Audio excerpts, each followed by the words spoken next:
Three Girls in a Flat by Enid Yandell, Jean Loughborough, and Laura Hayes. Recording by Leanne Howlett. Preface. We beg to assure our readers that we do not consider this little book in any way a literary effort. It is a simple story which really wrote itself, and it is with great modesty and hesitation that we cast it upon the sea of public opinion. Chapter 1. Our Flat. It was growing late, and Jean and the Duke were dressing for dinner in the great dreary room in the boarding house owned in partnership by the girls. The Duke had let down the masses of her blue-black hair, while Jean was engaged in untangling a refractory shoelace, when a little knock came at the door, and a moment after Marjorie entered. She looked pale and worn, and as the girls looked up with a welcoming smile, Jean said, "What's the matter, dear? You look so tired tonight." Marjorie threw herself into a chair and said, "It's the flat again.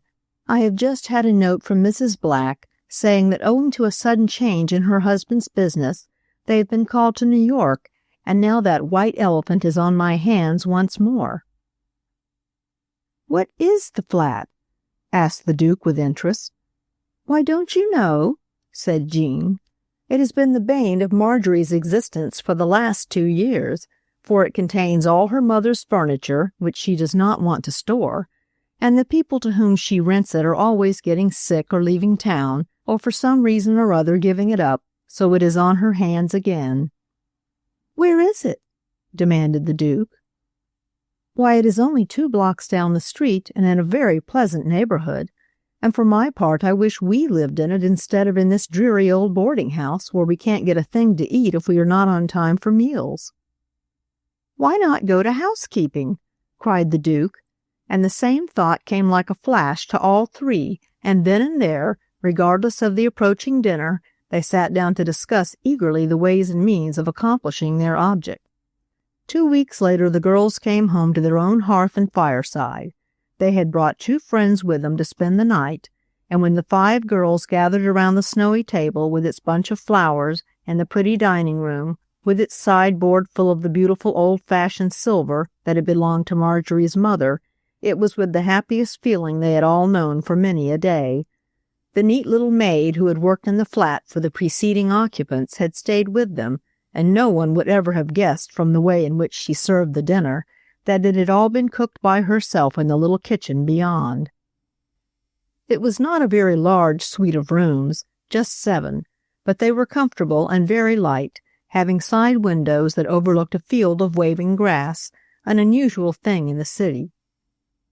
The Duke, who was standing at the dining-room window when I first read this chapter aloud, interrupted to say that I had forgotten to mention the adornments of the field, which consisted of a rusty stove, 2 battered silk hats, an old tin bathtub with a hole in it, 10 tomato cans, and the janitor's 6 children. There was the parlor with its cheerful firelight, the little library with its pictures, copies for the most part, of famous paintings, and its rows of books in their leather-trimmed cases, and the dining room and kitchen. Then there was a room apiece for the girls. But I must not forget to mention one of the most important features of all, the hammock in the library. This great soft web of blue and white, which swung in the half-darkness and yet gave a glimpse of the ruddy hearth in the parlor beyond, was a favorite resort of 1, 2, and sometimes 3 tired girls, who could escape through the library door to their own rooms at the importunate ring of the doorbell.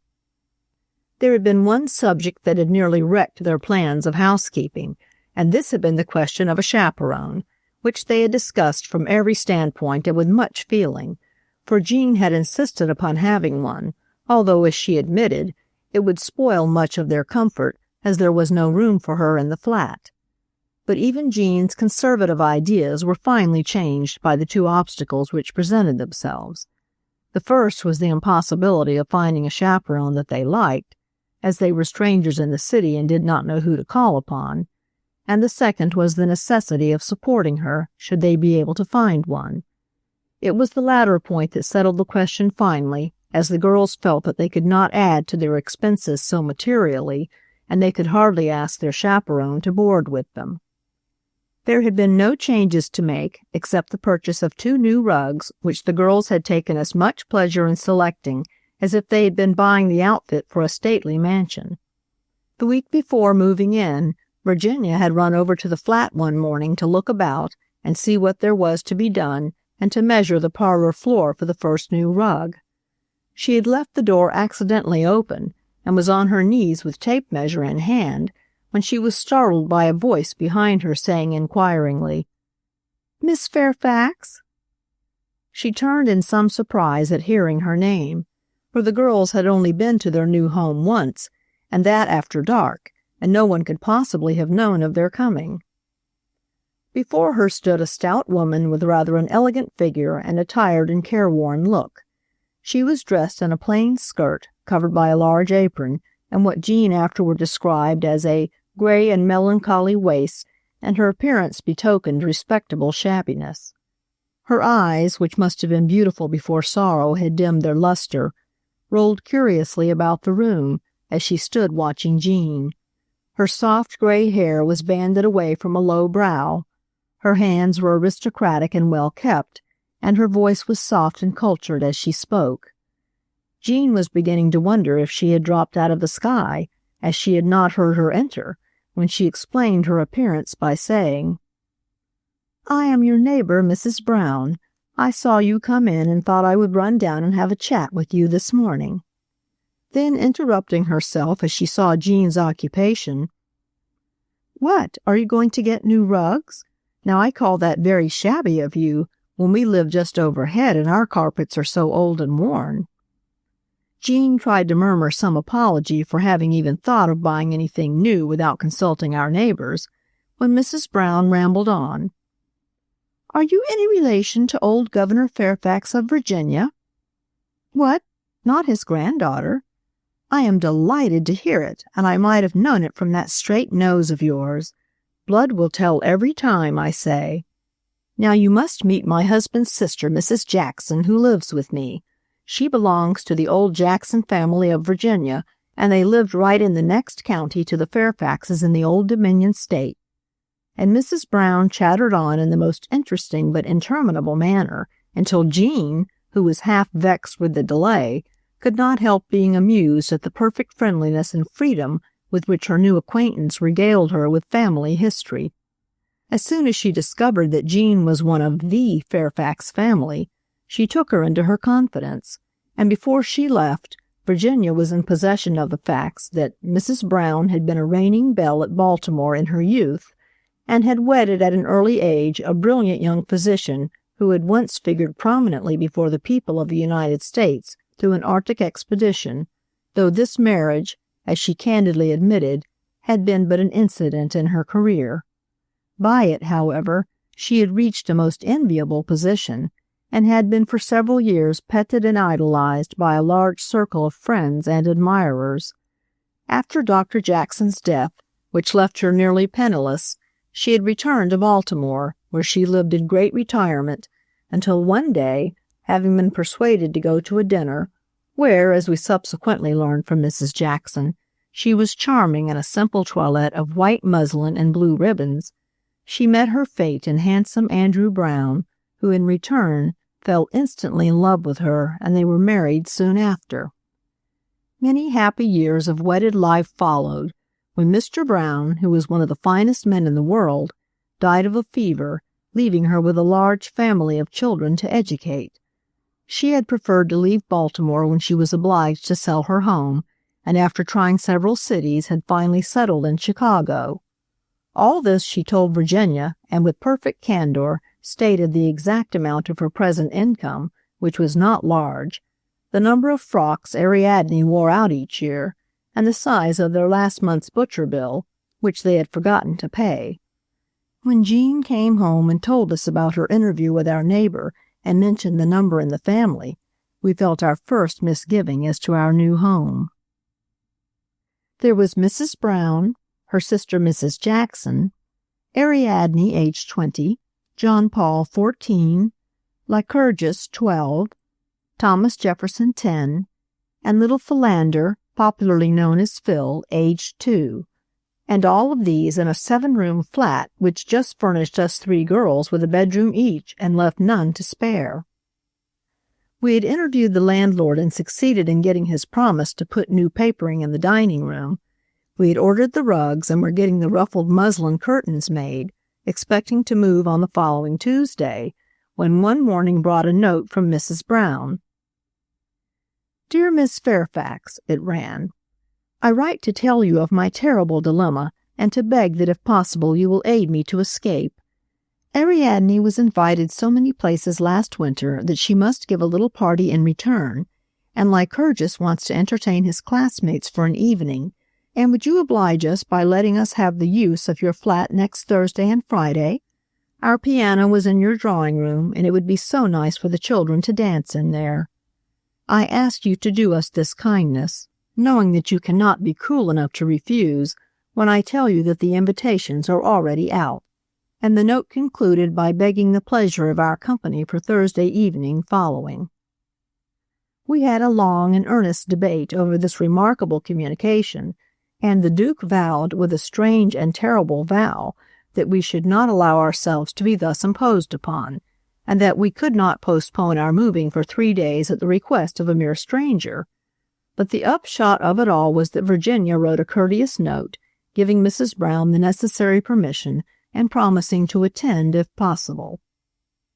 I will not go into details and explain how Jean did go to the party, nor will I tell of the anguish of mind with which she joined the crowd in our dear little flat, who were dancing the wax off the newly polished floors and elbowing the art paper that had just been placed upon the dining-room wall. But this was not the worst. For many weeks afterwards we kept meeting friends on the street who regretted so much that they could not come to our party that Thursday night, and we learned to our dismay that the invitations had been given out in our joint names. We had not been settled long before we had become acquainted with the entire family, and a more happy, entertaining, shiftless, pleasant set of people it was never our good fortune to meet. There was only one drawback, and that was that there were so many of them. It was all very well to have Ariadne with her quiet manners and her pale face come in and spend the evening, or to hear a knock at the door and opening it find 3 little kittens that mischievous Tom had deserted on our threshold. And it was pleasant, too, to have Mrs. Jackson come in with her reddish wig and Spanish lace mantilla to tell us the tales of bygone days. But it was always someone. Lycurgus would surprise us by dangling strange and unexpected things down the shaft into our bathroom, or little Philander would come in with his toys to stay as long as he was allowed. But the one who came most frequently was Mrs. Brown herself, who never could stay very long, but who always appeared at a most unexpected moment. We all took it good-naturedly enough except the Duke, who rather rebelled, though she did not say much. One evening, however, she had a caller, and had been interrupted 2 or 3 times by Mrs. Brown's knocking at the front door. She had opened it each time very politely and asked her to come in, but at last her patience was exhausted, and when the 4th knock came she did not move. Mrs. Brown knocked and called once or twice, for she knew that the Duke was inside, but that stubborn young woman refused to answer, though Cousin John could hardly restrain his laughter. Mrs. Brown, however, was not to be outdone in that way. It was but the work of a moment to go to her kitchen, down the back stairs, in our back door, and back into the parlor, which she entered exclaiming triumphantly, "You see you can't keep me out, Miss Wendell." And the poor Duke was overcome with shame and confusion, especially as Mrs. Brown carried with her a plate of delicious homemade candy that Ariadne had made that afternoon. They borrowed everything we had, from hats through to shoe-blacking, but the climax was reached one Sunday morning when Mrs. Brown came to the front door and asked if she might take our frying pan. Virginia, who had answered the knock, said, "Why, of course, Mrs. Brown, if we have one, and I suppose that we have. I'll ring and tell Katie to bring it to you." "Oh, no," said Mrs. Brown. "I'll just run back into the kitchen and get it myself." But Virginia planted herself in the way, for she knew that the girls were still at breakfast, and that Mr. Middleton had just come with his Sunday morning flowers, and she did not care to have our neighbors prying into our affairs. Now Jean has a great deal of dignity, and it would take some courage to pass her with that determined look in her eyes, but Mrs. Brown neither looked nor stopped until she reached the kitchen. Marjorie had gone to her room for something, so as Mrs. Brown passed through the dining room, she caught a glimpse of the Duke and Mr. Middleton, who were talking together. As she came back, she held the frying pan up beside her face like a huge lorgnette, saying, "Never mind, young people, I won't look at you," which made the Duke perfectly furious, although she did not in the least consider Mr. Middleton her particular prey. But if they borrowed of us, they were equally willing to lend, as was proven the night that Marjorie was going to the charity ball. Mrs. Brown had heard her say that she did not have anything to wear, so at 8 o'clock that evening her customary knock was heard, and she entered with a great armful of old-fashioned flounces of black lace and with a most exquisite point-lace shawl, which she insisted upon draping about Marjorie until she saw on the bed the pretty tulle gown of pale blue, with its wreaths of rosebuds, which the girls had made that day when she desisted. All the Brown family were exceedingly strict about chaperones. They frankly confessed that they were shocked when the girls went to the opera or to the theater with young men, even though the cavaliers in question were cousins or old friends.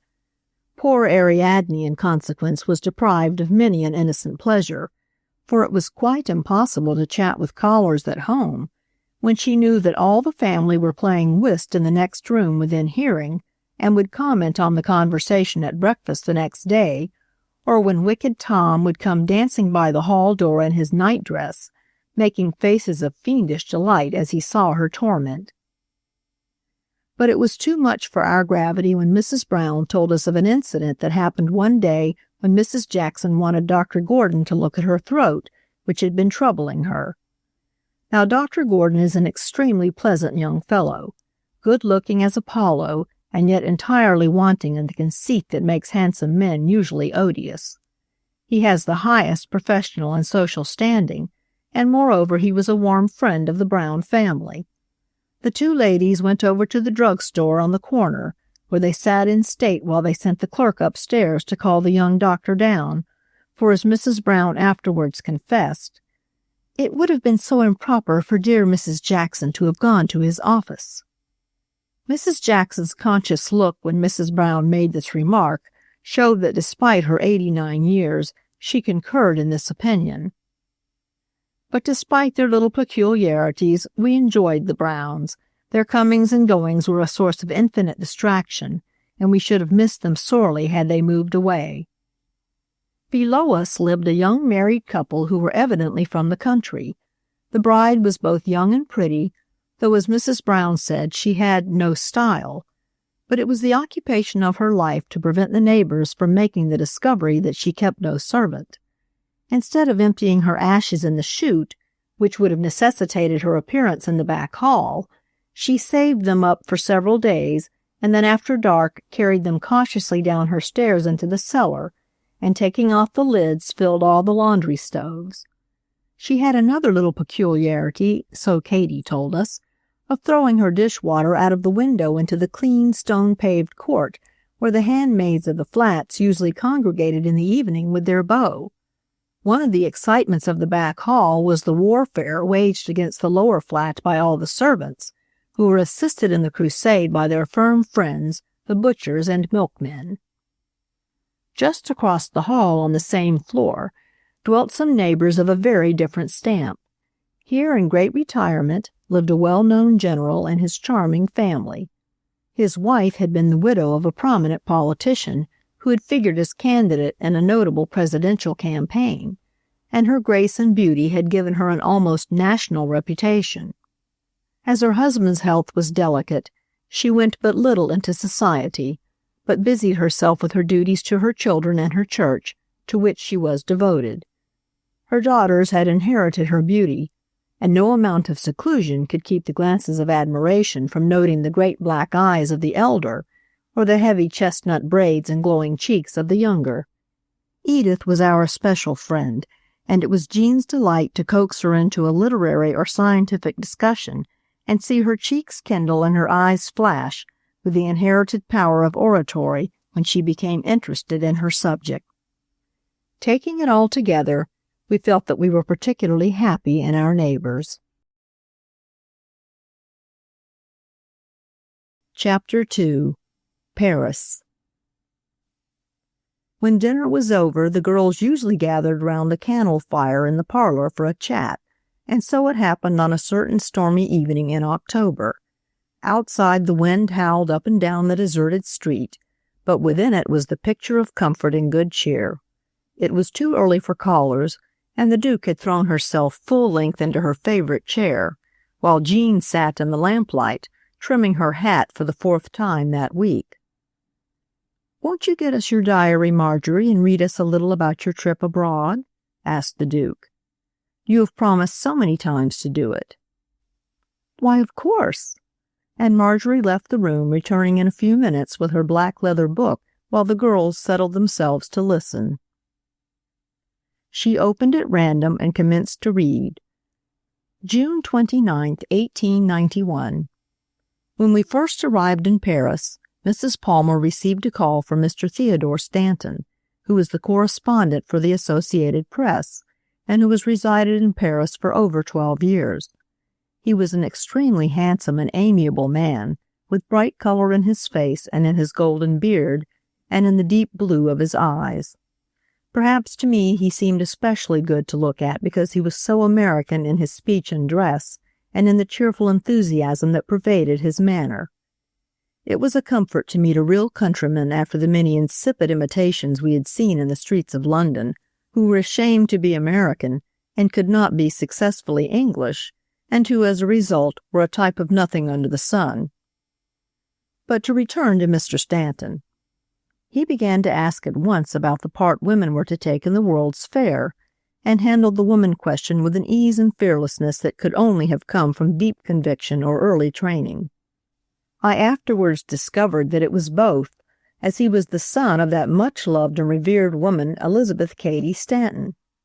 When he learned that Mrs. Palmer was to be in the city only a few days, he seemed much disappointed, as he said he wanted her to meet some of the leaders in women's work in Paris, especially Madame de Morsier, who had taken such a prominent part in the Paris Exposition of '89. Mrs. Palmer explained that she would return in a few weeks, when she would be very happy to meet the French ladies, and so it was arranged that Madame de Morsier should call before her departure and make the preliminary arrangements. She came a few days later, and it was a comfort to find that she really spoke excellent English, though with a quaint little accent. She had a sweet, intelligent face, a matronly figure, and a very cordial manner, and she proved to be a valuable acquaintance, for she came to see Mrs. Palmer many times, arranged a meeting with Monsieur Guillot and others, and took such a friendly interest from the first in the part women were to take in the coming exposition that her example proved contagious.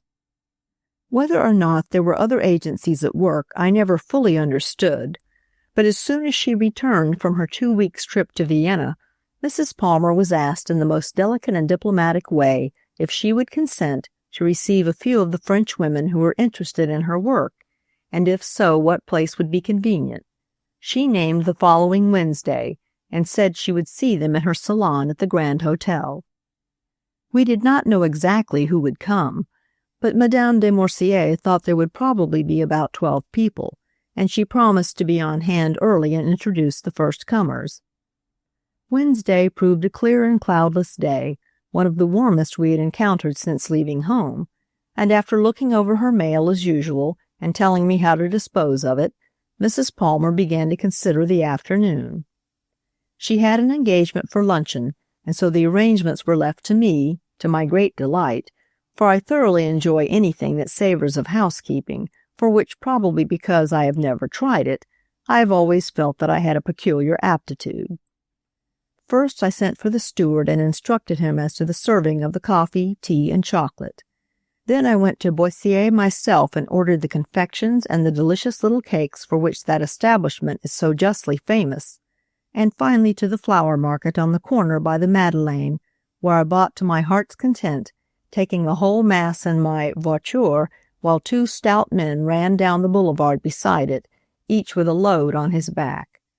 I worked with a will, and I must say the rooms looked charming, for I had often decorated them before, on Flower Market Day, for the mere pleasure it gave us all to see them looking so pretty. The salon proper was a very large apartment on the first floor above the street, and in the corner of the Avenue de la Prée and the boulevard, and there were many lace-draped windows opening full length in the French way onto a large balcony, so that it was but the work of a moment to step out into the June day and be right over the gayest corner of the gayest street in Paris, with its multitudes of little tables and its beautifully dressed promenaders. Within the room was gorgeous. The walls were hung with red brocade, and the woodwork was of white enamel, while from the great candelabra placed here and there and hanging from the ceiling depended hundreds of oak leaves of shining crystal. The flowers were very simply arranged, but there was a huge Japanese punch bowl full of what men called blue carnations on the center table, while the tall bronze jars on the marble cabinets between the windows blossomed over into snowy lilies that repeated themselves in the mirrors behind them in endless nodding reflections. Through the open doors leading into the next salon could be seen the rose-crowned table with its dainty appointments. The first to arrive was Madame de Morsier, according to her promise. Then followed Monsieur and Madame Jules Siegfried, and more people came singly and in groups until every chair in the room was taken and we were obliged to send for more. After all were seated and chatting comfortably to their neighbors in the cheerful French fashion, Madame de Morsier rose, and in simple and dignified language explained the part women were to take in the World's Columbian Exposition.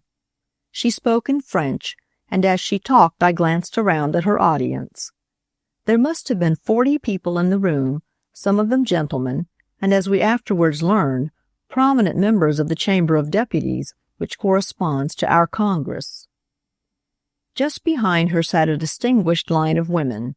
First, Madame Guillot, the bright and progressive wife of Monsieur Yves Guillot, who was at that time Minister of Public Works and a member of the Cabinet. She was accompanied by her daughter, who was charming and a perfect type of the jeune fille, sweet and modest as a blush rosebud. Then Madame Siegfried, Madame Bogelot, who had done such magnificent work for women in the dreadful prison of Saint-Lazare, and our own Mrs. Logan, whose earnest black eyes, under the halo of snowy hair, watched every movement of the speaker with great interest. Mrs. Logan was accompanied by her son and his wife, who were both very pleasant and entertaining. Next to them sat Mrs. Harrison and Mrs. McKee, who were visiting Mrs. Whitelaw Reid, and who made so many friends abroad wherever they appeared. One of the Americans residing in Paris spoke of them as our American princesses, and the name soon became popular. Next to them sat Mrs. Palmer, and by her side Miss Hallowell, who is one of the most widely acquainted of our countrywomen in Paris. Her opinion is sought and respected on everything connected with art, and she has a warm personal acquaintance with all the painters and sculptors who constitute the charmed inner circle in the famous art life of the gay capital. Last of all was Mrs. May Wright Sewell of Indianapolis, who was the American delegate to the Exposition Congress of Women in Paris in 1889, and who consequently has an acquaintance with numbers of prominent workers among the French people. The Americans had been invited by Mrs. Palmer, and as I looked around the room, I could not restrain a feeling of pride, for I knew our ladies did not suffer in comparison. Madame de Morsier spoke of the interest felt by everyone in Paris in the Exposition, and cited, in instance of it, that Monsieur Jules Simon had expressed to her his willingness to be present on this occasion. It is difficult to explain in English just how she said it, but we all gathered that he had sent the message as a token of friendliness and goodwill, and without the actual intention of coming. When she told this, I heard little murmurs and saw the approving nods around the room, for Monsieur Simon is probably more respected and loved than any statesman in France at the present day. He has been honored by a senatorship for life, and although he is now quite an old man, he still retains, unimpaired, his wonderful faculties. Madame de Morsier had found no difficulty in describing the moral and philanthropic aims of the Board of Lady Managers, but when she came to the more practical part of the undertaking and tried to tell about the woman's building, it was evident that she, like so many others, was confused by the words separate and special exhibits. Monsieur Siegfried interrupted her with a question, and Mrs. Palmer leaned forward and tried to tell her in a few low words how to reply. Madame de Morsier was about to proceed when Monsieur Siegfried politely asked, "Will not Mrs. Palmer explain this point to us herself?" She rose smiling and said, "I beg that you will excuse me, as my French is somewhat limited, and Madame de Morsier will tell you about it much better than I could possibly do."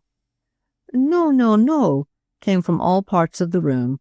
"Let us hear Mrs. Palmer. She speaks French very well," etc., etc., and amid the chorus of echoing voices she was obliged to rise again. I shall never forget how she looked as she stood in the middle of the large salon, explaining to these distinguished French people in their own language the difficult points that would require an unusual vocabulary and a judicious choice of words in one's own tongue. Sometimes she was at a loss for a moment, and then she would stop and appeal to Monsieur Siegfried or change her way of phrasing, for it was quite a different thing to talking the ordinary French of shop or drawing-room, which she speaks with fluency. She never for an instant lost the perfect self-poise and charming dignity that lent an added impressiveness to her every word. As I saw the interest deepening on every face, turned to this slender young woman, and noted the deferential attention given, not to her beauty or her position, or to the grace of her manner, but to her wonderful intelligence, and to the clear reasoning that dominated her hesitating speech, I felt a strange sense of emotion. Miss Hallowell leaned over to me and whispered, "I never expected to see a sight such as this," and I noticed the moisture in her eyes. After Mrs. Palmer had explained the doubtful points, several of the gentlemen asked questions, to all of which she replied with perfect readiness, and then the conversation became general. Monsieur Siegfried, who was a tall, imposing man with a bushy red beard, talked very sensibly on the ways and means of forming a new committee which was to cooperate with the Board of Lady Managers in France, and I may say that he and his interesting wife from that moment did everything in their power to ensure the success of the new idea. After several other people had spoken, I noticed a little stir near the door, and the man at the entrance announced in a loud voice, "Monsieur Jules Simon." As the great man entered, everybody rose to his feet, and Mrs. Palmer walked far across the room to welcome him. It was delightful to see the deference with which he was treated. No one seemed to think it was at all unusual to go over the entire situation again as if nothing had been said before, and when he rose and made a few amiable remarks in his thin, quavering voice, it was touching to see the pleasure and enthusiasm with which they were received. His unexpected coming gave the finishing touch to a very successful day, and after this the meeting became entirely informal, and many confidential groups could be seen chatting over a cup of tea. Soon after this, and without her own seeking, Mrs. Palmer had an audience with several important people, including Madame Carnot, who complimented her by presenting her with the President's box at the Comédie Française, and it was on the Saturday following the reception that the members of the World's Fair Committee and the Chamber of Deputies expressed their willingness to have women appointed officially to cooperate with the Board of Lady Managers in collecting the exhibit of women's work for the exposition. As Marjorie finished reading, the doorbell rang, and without time for comment, the girls hastily flew to their rooms to prepare for the evening's campaign, for it was Friday, and many callers were expected. Chapter 3. Friday Evening. In the parlor we gathered in our best attire, for we had found a reception evening at last, when we were all at home. The new jardiniere, which Marjorie had made out of an old box and some Lincrusta Walton, was filled with tall chrysanthemums. Our best cups and souvenir spoons were arranged on the little Turkish table, and last of all we lighted the lamp under the brass tea kettle, and then seated ourselves to "await the rush," as the Duke said. We were watching the smoke coming in volumes from the throat of the tea kettle when a gentle knock was heard at the door. Marjorie rose with a most winning smile to greet Mrs. Brown. "Ah, good evening," said our irrepressible neighbor. "Expecting company?" And she glanced at Jean's white gown. "Oh, no, we always dress this way in the evening." And the Duke, who had not forgotten the molasses candy episode, looked severely at Mrs. Brown.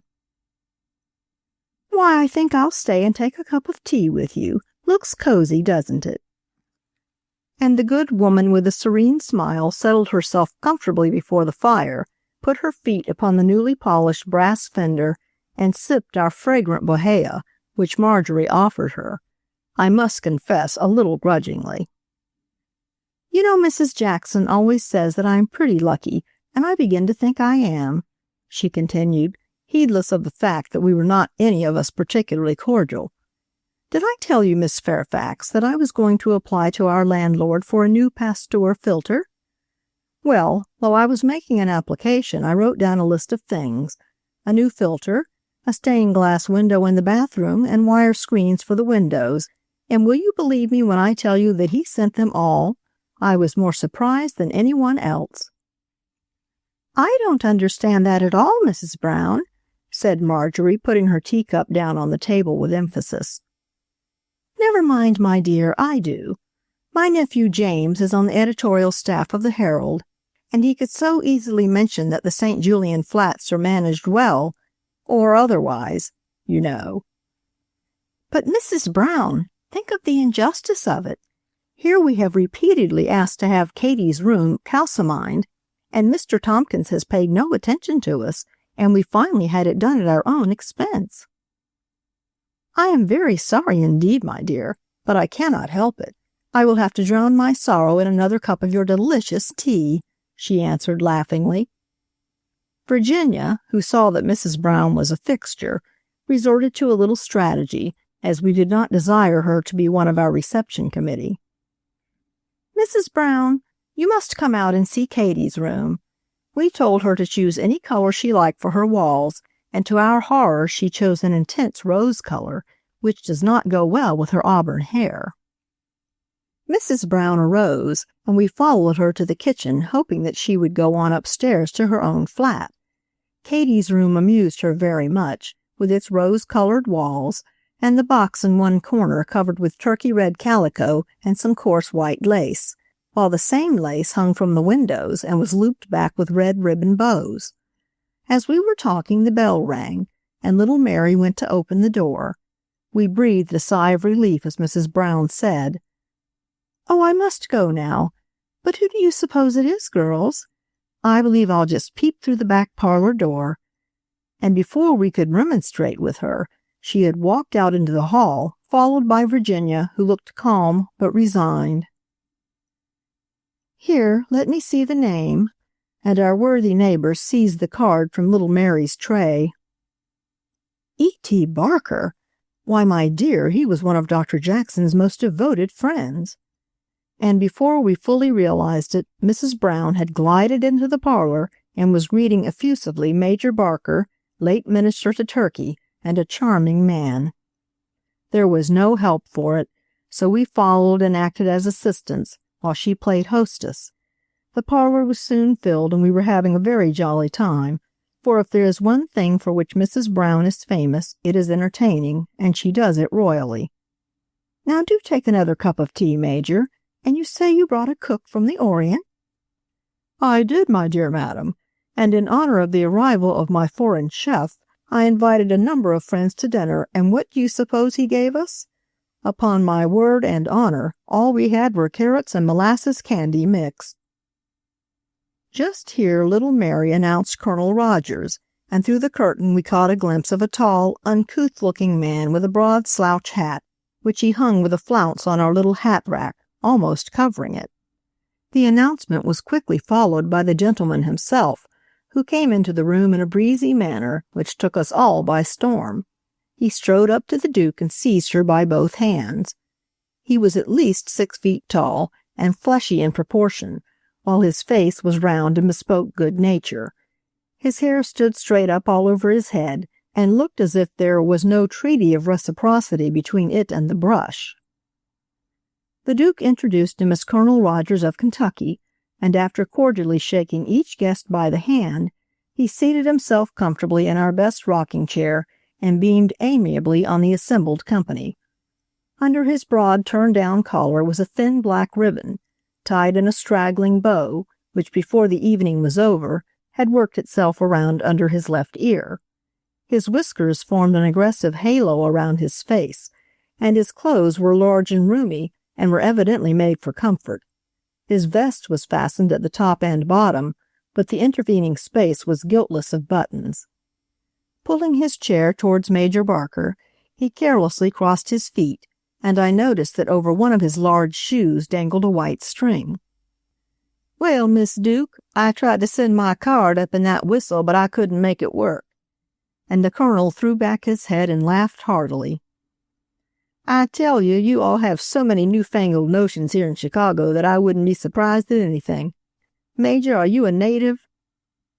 Major Barker, seeing that he had an entertaining specimen near him, answered heartily, "Yes, Colonel, I am. And your home is in Kentucky, I presume?" "Yes, I am a native Kentuckian, born and raised in the Green River country.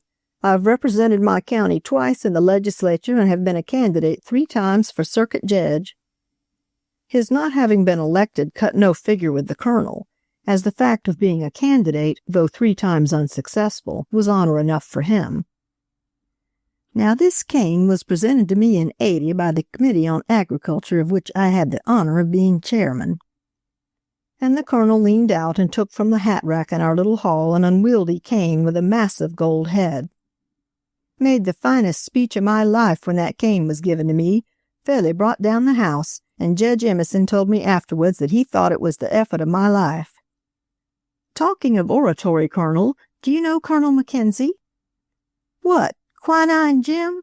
Best friend I've got in the world. Why, he was raised next door to me in the Green River country, and there ain't no finer man between Pennyrile and the Purchase than that of very Jim Mackenzie." Just here I want to say that the state of Kentucky is divided into 4 sections: the mountains, the bluegrass, the pennyroyal, and the Purchase, the district between the last 2 sections being the Colonel's home. "And if it hadn't been for me," Colonel Rogers continued pompously, "I don't think Jim ever would have been in Congress. For the first time he run it was pretty shaky, but the members of our section of the Congressional District just took off our coats and wheeled our counties into line for Jim, and we've been proud of it ever since. I tell you, he is the tallest talker in the state and can talk all around any one of them congressmen." And at the recollection of his friend's political prowess, the Colonel put his hand affectionately on Major Barker's knee. "Why do you call him Quinine Jim?" "Because he made the famous speech in Congress to take the tariff off quinine so we could buy it cheap, for in our district there's so many swamps that we buy quinine by the pound and then we shake our teeth out." And the Colonel gave another of his laughs at this remark, demonstrating to the entire company that the best of his teeth had been shaken out years ago. "Yes, Jim Mackenzie has fixed things now so that a poor man can afford to have a chill now and then." We girls silently sipped our tea, for the conversation was absorbed by Colonel Rogers, and our guests formed an interested group around him, while he was in his element, being the center of attention. Mrs. Brown was having the best time of anybody, and many a furtive glance did the Colonel cast at her comely matronly figure as he recited his experiences. She was not a beautiful Desdemona, but she evidently pleased this modern Othello, and the thought of the 6 little motherless Browns across the way never entered her head. We were just about to accompany Colonel Rogers to another political campaign when little Mary approached Mrs. Brown and whispered excitedly, "Please, ma'am, Miss Ariadne thinks Philander has swallowed something and we are afraid it is a tack." The Colonel, who had heard it, immediately arose and looked more agitated than the mother, and with all the elegance resulting from the polishing influence of 2 terms in the Kentucky legislature, said, "Allow me to serve you, my dear madam. Can I go for a doctor?" "Oh, no, not at all," Mrs. Brown answered nonchalantly. "I don't mind his swallowing tacks, if he will only let nickels and dimes alone. Why, he has quite depleted my purse, and the number of buttons he has disposed of is something astonishing."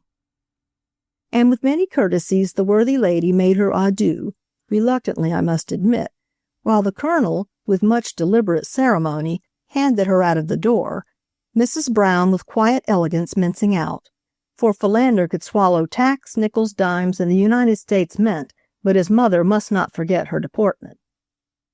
"Ah, good night, Colonel. I trust I shall hear more of your exceedingly interesting experiences at another time." "But, my dear madam, allow me to see you to your own door." "Girls, I can't miss that fun," and the Duke followed them out into the hall. She afterwards told us that Ariadne was holding the door open for her mother, and from the stairs she caught sight of the bedroom, where the 5 small Browns were domiciled. She said that Philander was in the middle of the bed, gasping for breath, and about him were as many small brothers as could be accommodated with a sight of his sufferings, while the boys who could not get near enough were consoling themselves by tumbling somersaults over the foot of the adjoining bed, all 5 being in various stages of undress. When the Colonel returned, he began a lengthy reminiscence upon the times that his sons had gotten into similar difficulties and the remedies that he had used, ending with the astonishing announcement that the best thing as far as he knew for everything was a good stout toddy. "By the way, Major, did you ever drink any of the mint juleps made after Colonel Stoddard Johnson's recipe? You haven't? Well, I tell you, if you ever come out to Old Cane Tuck, I'll give you such another julep as you never tasted in all your life before."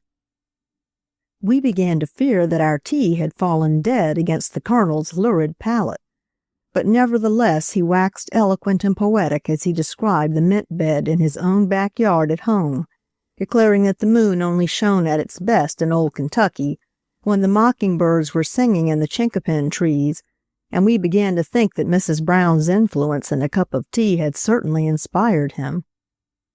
"Very fine woman, that Mrs. Brown," said the Colonel as he gave a masterly stroke to his aggressive whiskers.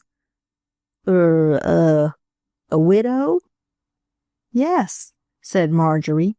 "She is the widow of the late Judge Brown, who was an old Baltimorean, though he fought on the northern side in the war." "You don't say so. She can't be the widow of Andrew Brown. What? She is? Well, I remember hearing of him, and I also remember what a lively time we gave them at Bull Run. I tell you the Yankees were pretty well played out that time." And the Colonel rubbed his knees and chuckled to himself over the pleasant recollection. "So she's Andrew Brown's widow. Well, well, I must come and call on her before I leave town."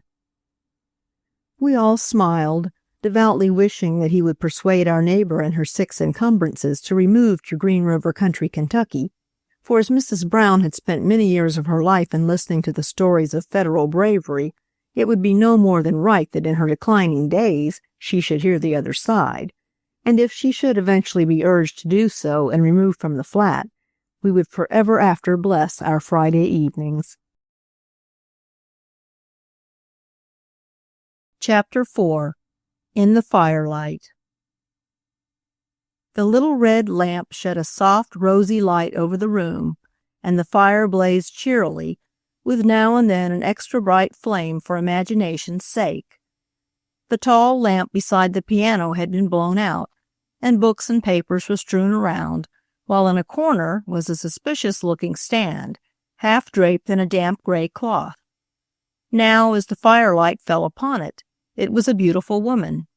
Again, a strong man in repose, and again, some fairy child.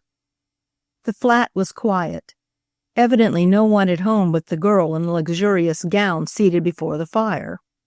Her feet, cased in red Turkish slippers, were elevated to the top of the brass fender. Her head was thrown back, and from it had slipped a red fez which lay on the floor. Her eyes were closed, and around the deep corners of her mouth and slightly parted lips there played a smile. Or was it the firelight? Regularly the breaths came, and deep. The maiden slept. A little Dutch clock on the mantel pointed the hour of 10. The other girls had gone to the opera, and after a hard day's work at her studio, the Duke had come home, dined alone, and donning gown and slippers had begun a little sketch for the woman's building.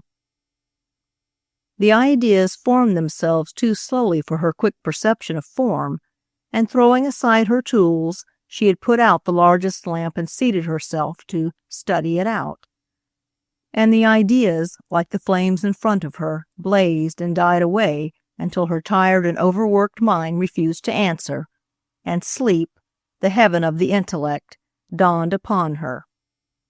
Over her chair leaned a handsome dark head. 2 eyes, whose depths few saw, looked upon her, and round her waist stole an arm and strong white hand.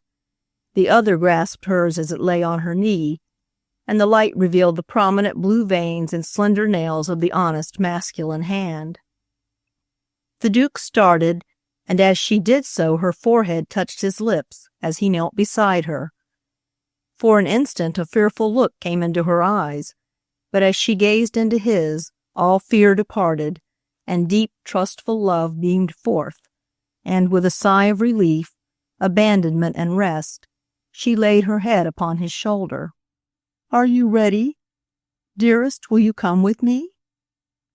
A deep baritone voice spoke, like the full stop of an organ, whose power and gentleness carries all before it. "Come with you? Why and where?" "Come, because I have waited so long for your coming. Come to me and rest. Complete my life. Give me love. All else I have." Did he know to whom he spoke? Was it to the proud, imperious, independent Duke he talked of filling another's life? He did know, for her ideal knelt beside her, a man to honor, love, work for, die for, live for. Where had he come from? Who was he? It mattered not. 2 souls had met. She knew what he was, and her head and heart, worn out in their struggle to conquer the world alone, lay quiet on his breast. "Why came you so late, dear?" "The time is only now ripe, sweetheart. You must have suffered and worked and learned all you know alone to be willing to come with me." And now, with a quick, impulsive gesture, he took her in his arms, and she, like a true woman, clung to the strength and good that was in him. A peal of laughter, a stumble at the door, a knob quickly turned, and in came the girls and their escorts. She rose, desolate, forsaken, her arms out before her, a lonely feeling and a chill in her heart. Was it the laugh of a demon? Had her love disappeared like a phantom? "Hello, Duke. Asleep, old girl?" Marjorie, seated in the hammock, began drawing off a glove. Jean, in her opera cloak, stood before her, and then she knew it was a dream, the fancy of an overworked woman's brain that needed rest and love. Chapter 5. The Board of Lady Managers, to which the flat owes its being. When the World's Fair Bill was under discussion by the 51st Congress, Mr. William M. Springer of Illinois rose one bright morning with an amendment. The general bill had provided for the formation of a commission, and the amendment added that said commission is authorized and required to appoint a board of lady managers of such number and to perform such duties as may be prescribed by the commission. When the bill was reported to the House for a final hearing, the amendment was not read. Mr. Springer called attention to the omission, and the chairman of the committee replied that it was unintentional, the amendment having been left out because the committee considered it of no importance whatever, but that if desired it could yet be restored to the bill, and this was consequently done. Mr. Springer offered his amendment as a graceful tribute to the women of our country, and it was passed by Congress without a dissenting voice, and without one thought of the importance of the measure which was to give legal right, for the first time in the history of any nation, to the organization of a body of women to transact business for the government. The women themselves, who were appointed under this act in the various states, did not realize for one moment the responsibility and power thus given them. And when for the first time the Board of Lady Managers was convened in Chicago in November 1890, there was much hesitation and a great lack of knowledge as to the object of its existence and the future possibilities which lay before it. It was a representative body of women that gathered in the pretty hall at Kinsley's that bright, crisp November morning. Some had had experience with parliamentary law in their charitable and club work at home, but the majority were totally untutored in business methods and came together with a feeling of hesitation that prevented them from giving utterance to their ideas. Some were business women, school teachers, farmers, lawyers, and physicians, while one woman was most successful as a real estate dealer and another had charge of a valuable plantation in Louisiana. Several owned or edited newspapers, but by far the greater number were the wives and mothers who had come, for the first time, to take part in public affairs. On every hand the question was asked, "What are we here for?" And no one seemed to answer. The commissioners, when appealed to, were as much at sea as their appointees on the Board of Lady Managers, but all agreed that the first thing to do was to effect a permanent organization. In accordance with this, committees were formed, by-laws made, and Mrs. Potter Palmer of Chicago was elected president. When the meeting adjourned, the ladies had become somewhat acquainted with each other and had voted upon several questions of importance, especially upon having no separate exhibit of women's work at the exposition. It was conceded by all that competitors would wish to receive awards upon the basis of merit and not of sex, and that in consequence the best exhibitors would not send their work unless for general competition.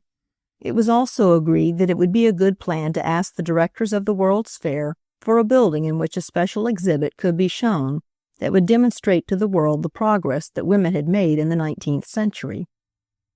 When the members left the city, all these undeveloped suggestions were left in the hands of the president, a young woman who had had no experience whatever in public affairs. It has been widely recorded how well she performed her task, and when the board met for the second time in September '91, it was on an entirely different plane and with the brightest prospects of future usefulness. The first circular sent out from the office of the board asked the members to petition their legislatures to secure an appropriation for the World's Fair, and to request at the same time that the members of the Board of Lady Managers be recognized on the state board. In many states this was done, giving these women an entirely unprecedented authority, and to their credit be it said that in many instances the legislators acknowledged that their attention had first been brought to the World's Fair through the efforts of these women. The board asked the officers in charge of the installation department to place on the blanks they were sending out to manufacturers the innocent little question, "Do you employ any women in the manufacture of this article, and if so, what proportion of it is their work?" There have been many responses, and as every article manufactured in whole or in part by women is to bear some graceful device showing the fact, it will be readily seen that to those interested, the World's Fair will present the most remarkable display of women's work that has ever been made public, and the heretofore unrepresented factory woman will receive her due share of credit for the work she has done. Congress, in its original action, had decided that the Board of Lady Managers might be allowed to have one or more members on the juries, which were to award prizes for articles which had been in whole or in part manufactured by women. This gave a power to the board which was entirely unprecedented, for no women had ever been allowed to serve as jurors in previous expositions. When the subject came up for consideration at a later time, the commission agreed to this without the slightest hesitation, and so little conception did the members have of the extent of this work that they offered at first to allow the juries to be composed entirely of women that were to judge of women's work. When it was afterwards discovered that women are employed in nearly every branch of industry, this gracious permission was modified to allowing women members on the juries in proportion to the amount of women's work represented in the articles to be judged. Even this was an enormous concession, as the recently appointed Committee on Juries is just beginning to realize. No one could question the fairness of allowing women as jurors in proportion to the amount of women's work represented in the article to be judged, and yet when one takes into consideration the fact that women have not heretofore been allowed this privilege, and also that it would be yielding up much power and political patronage to allow women the appointing of a fair number of jurors, it seems that the action of the Commission in this regard was not only fair and honorable, but noble and high-minded. It is to be hoped that the Commission, which has from the first treated the Board of Lady Managers with great courtesy and absolute fairness, will never by any future action change this ruling, which has won it the praise and gratitude of every thinking woman in the nation. In January 1891, when the subject of a national appropriation for the year for the World's Fair was under discussion, and enemies of the bill were very anxious to have a small amount named, the president of the Board of Lady Managers and the Finance Committee went to Washington to see what might be done. When they arrived, they found matters in the most unpromising state. The bill had in the Senate been cut down to $40,000, which was not enough for the running expenses of the Commission alone, and no allowance had been made for the wants of the Board of Lady Managers. The Finance Committee and the President had an interview with the Senate Committee to which this matter had been referred, which had a direct and acknowledged result of raising the amount from $40,000 to $95,500, of which sum $36,000 was named for the exclusive use of the Board of Lady Managers. This was a great triumph and occasioned much rejoicing among the members of the Board, who had felt that a failure to secure an appropriation would make them entirely dependent on the Commission, would certainly restrict their future usefulness, and might imperil their very existence. One of the principal arguments used in presenting the case to the senators was the fact that the directors of the World's Fair had graciously given to the Board the sum of $200,000 with which to erect a building for the exclusive use of women, which should be known as the Women's Building. The Board of Lady Managers met for the second time in Apollo Hall, and it was no longer a gathering of strangers, trying to find a familiar face or identify some well-known name with some strange personality. It was more like a meeting of friends, and there was laughter and general cheer, for the Board had had its trials as well as its victories, which had bound more closely together the members from the various states. The ladies all knew each other, at least by correspondence, and many were the rejoicings at this meeting. The President's desk was a mass of lilies and roses and fragrant sweet peas, and the young President herself in light gray gown returned the many greetings with smiling face, while at her left presided the able secretary, Mrs. Cook. 3 or 4 pretty children acted as pages, while Mrs. Logan's niece, a charming young girl, was decidedly the favorite usher. At the November meeting, the prominent members had been those whose reputation and experience gave them the right to be heard, and while their influence was no less strong at the second meeting, yet many new voices had gained confidence to speak, though one of the most eloquent and beloved, Mrs. Darby's of South Carolina, was missing. Among the ladies present who had achieved national reputation were Mrs. Logan and Mrs. Hooker. Mrs. Logan was a tall, commanding-looking woman, whose gray hair, brushed straight back from her intellectual forehead, gave her an air of distinction. She wore deep mourning, and when she spoke talked straight to the point, while her tact and diplomacy showed her knowledge and long association with politicians. Mrs. Hooker was another striking and interesting character, and her piquant remarks added much to the zest of the meeting. She was of medium height, with marked features, clear complexion, beautiful snowy curls, and a peculiar petulant toss of the head that is a characteristic of the Beecher family, I am told. Mrs. Barker of South Dakota, with her strong face and clear logic, won the most complete attention, while Mrs. Meredith of Indiana was convincing in debate, but Mrs. Eagle of Arkansas was the best parliamentarian on the board, and brought the ladies to strict account if by any chance they spoke twice to the same subject. There was Mrs. Russell Harrison, with her pretty face and sweet manners, and her charming friend, Mrs. Salisbury of Utah, who is the favorite niece of Mr. James G. Blaine. There were also the wives of the governors of Montana and Maine, Arkansas, Mississippi, and other states. There were a score of others, too, who made most interesting speeches. Mrs. Lucas of Philadelphia, Mrs. Ashley of Colorado, Mrs. Reed of Maryland, Mrs. Lyndon Ginty of Wisconsin, Mrs. Badgley of Michigan, Miss Beck of Florida, Miss Shakespeare of Louisiana, Mrs. Houghton of Washington, Mrs. Oglesby and Mrs. Shepherd of Illinois, Mrs. Starkweather of Rhode Island, Mrs. Bradwell and Mrs. Mulligan of Chicago, Mrs. Wilkins of Washington, Mrs. Cantrill of Kentucky, Mrs. Ryan of Texas, Miss Bussell of New Jersey, Mrs. Felton of Georgia, Mrs. Troutman of New York, and others, while Mrs. Payton of Oregon, whose voice before had been unheard, convulsed the large audience many times with her witty remarks.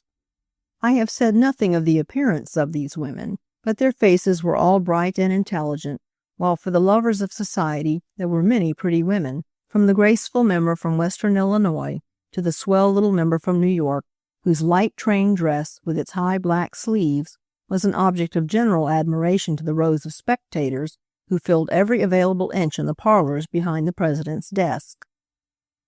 Many prominent and well-known gentlemen attended these meetings, and among them on several occasions was seen the fine, strong face of Professor Swing, whom I heard several lady managers point out to each other as Mrs. Palmer's husband.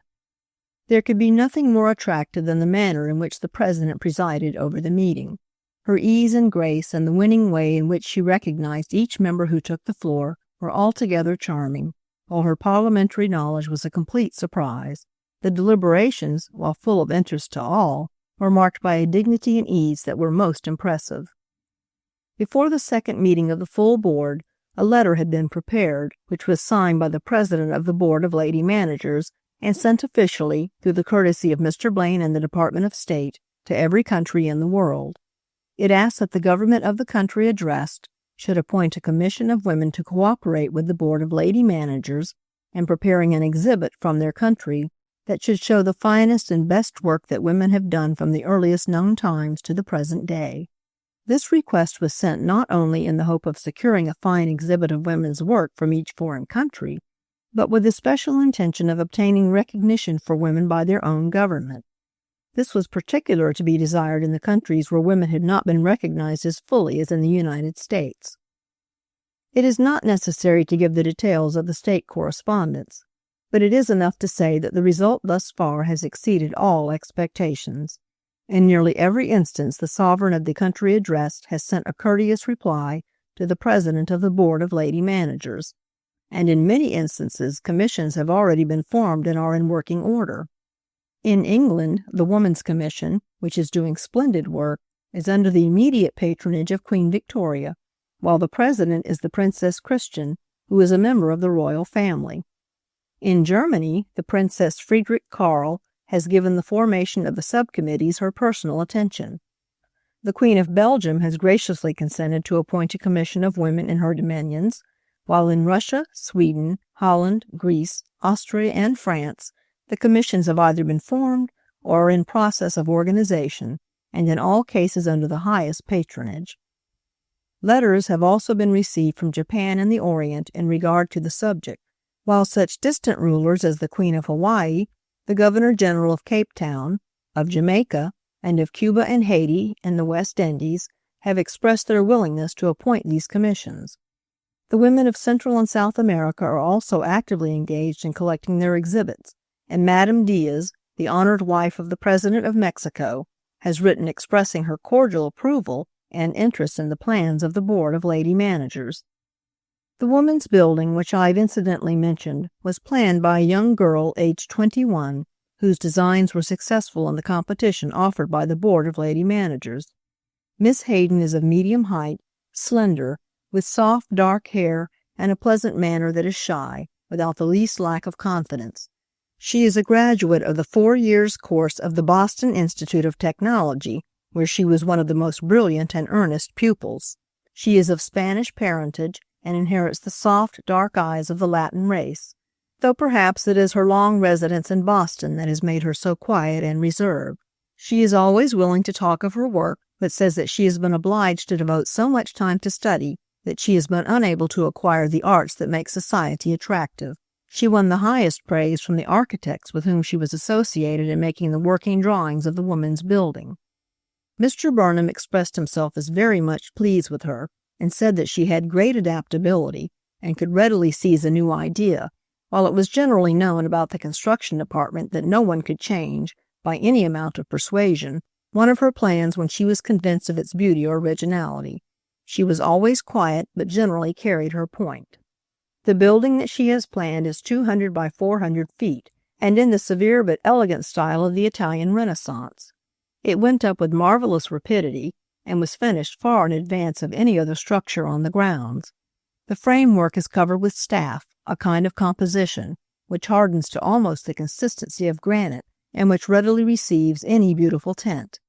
It has been colored a rich old ivory, to harmonize with the prevailing tone of the surrounding structures. A series of open colonnades, supporting balconies, surrounds the building, and from the stone-carved balustrades depend trailing vines from baskets of flowers placed at short intervals. Above the second story, great stone caryatids support the roof garden. The clay models for these figures were designed and molded by Miss Enid Yandell of Loughborough, Kentucky, who at the early age of 22 has much reputation as a sculptor. This roof garden is one of the most charming places imaginable, with its high arching palms and the various ferns and flora that have been contributed through members of the board of lady managers all over the country. The pediment over the wide entrance and the beautiful groups on the cornices of the building are the work of Miss Alice Rideout of San Francisco, who received the prize in the competition. She is a very attractive young girl, only 19 years of age, with blonde hair and a sweet, open face. Of the interior of the building I shall say but little, as it is too large a subject, but its high arched central hall, called the Gallery of Honor, with its beautiful works of art, all executed by women, its library, its model hospital and sanitary kitchen, will all combine to make it a source of comfort to every woman visiting the exposition, as it will undoubtedly be a pride and joy to the members of the board that created it. The scheme of color throughout the interior begins in the Gallery of Honor with an ivory white, and is carried out in cream and other tints, illustrating the radiation of light from a central point. The necessary touches of brightness are found in the paneled frieze which shows the name of 75 of the most famous women known to history and art, emblazoned in gold and encircling the entire hall, and also in the important decorations which occupy the timpani at either end. One of these represents the primitive woman, depicted as engaged in the various industries and pursuits of her time. The scene is out of doors, with a blue lake and its bordering trees for a background, and the exquisite coloring of the whole, as well as the breadth of the handling of the classic figures of the women and children, renders it one of the strongest and most remarkable compositions that has been presented to the world. Its author, Mrs. Mary Fairchild McMonnies, is a charming young woman as well as an artist of the highest rank. She is an American, but has spent many years in Europe in study. Her husband is the sculptor who designed the exquisite fountain that occupies the center of the quadrangle in front of the administration building at the exposition. Mrs. McMonnies' decoration was exhibited in Paris before it was shipped to America and aroused unbounded admiration. No less an authority than Kazin insisted that it was too bad that it could not be exhibited in the salon, as he would answer for its success, while many equally agreeable remarks were made by the other artists who were present. Among these were Raffaelli, Alexander Harrison, and others, but perhaps the opinion most highly prized by Mrs. McMonnies was that of the great decorative painter, Puvis de Chabannes, who declared that he found it charming, as well as most original and characteristic. The canvas at the opposite end of the Gallery of Honor was painted by Miss Mary Cassatt, who is also an American, but who has resided abroad for many years. Her work is of the highest order, and is so considered by the few artists and critics who are so fortunate as to be included in her circle of intimates. But as she has an intense dislike to exhibiting, the general public has not before had the pleasure of viewing the results of her masterly touch. Her decoration has not been displayed as yet, but the verdict of the few who have seen it is most flattering. The subject, as well as the treatment, is as different as can be imagined from that of Mrs. McMonnies. Miss Cassatt has chosen the modern woman, and has tried to represent the fashions of the day as accurately and as much in detail as possible. The subject of the central and largest composition is young women plucking the fruits of knowledge and science, and this enabled placing of the figures out of doors and allowed of brilliancy of color.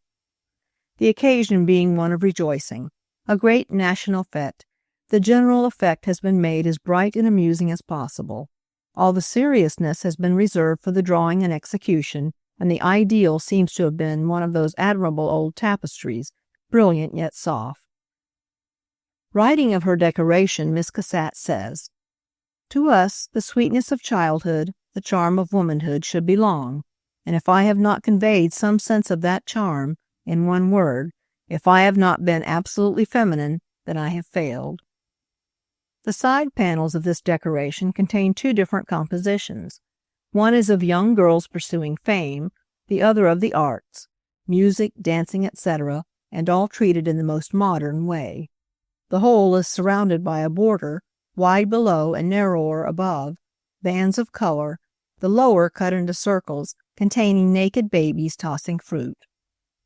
No greater contrast could have been offered than is shown in these two beautiful decorations, one with its noble simplicity of treatment and its classic, almost heroic figures, and the other with its finished details, flashing color, and fine sense of freedom and movement. The main parlor on the east of the Woman's Building was decorated and furnished by the women of Cincinnati, under the direction of Miss Agnes Pittman, and is both exquisite and harmonious in tint. A frieze of conventionalized roses painted on canvas surrounds the room, and all the furnishings blend in the rosy colorings. On either side of this are smaller parlors which have been furnished and decorated by the women of California, Kentucky, and Connecticut. On the west of the gallery is the library, where are to be found the literary works of women of all countries and periods. This beautiful room was furnished and decorated by the women of New York. The ceiling is one of the most important and beautiful pieces of work done by any woman in recent times, and was executed by Mrs. Dora Wheeler Keith, the talented daughter of Mrs. Candace Wheeler, the color director of the Woman's Building, to whose artistic taste and experienced judgment are due so many of the fine color effects to be found in its interior. The assembly room at the north end of the gallery will be the scene of many interesting gatherings during the time of the exposition. Here will be given, at stated hours every day, instructive talks by able and distinguished women, which will embrace domestic science, philanthropy, art, literature, and indeed every topic in which women generally are interested. At the south end of the gallery is the Association's room, in which are located the headquarters of the strongest and most influential organizations. Here is represented the united efforts of women in education, philanthropy, and sociology. Upon the main floor, the south end is devoted to exhibits from foreign countries. Here are grouped curious and valuable displays from Europe, Asia, Africa, the Americas, and the islands of the sea. At the north end is the English and also our own domestic exhibit, which covers the work of women in the schools and factories as well as in the applied arts. The loan collection installed in the main gallery includes the priceless laces of Queen Margherita, which were offered the board as a special mark of favor, never before having left Italy. Relics of Queen Isabella have also been given a prominent place in the Hall of Honor.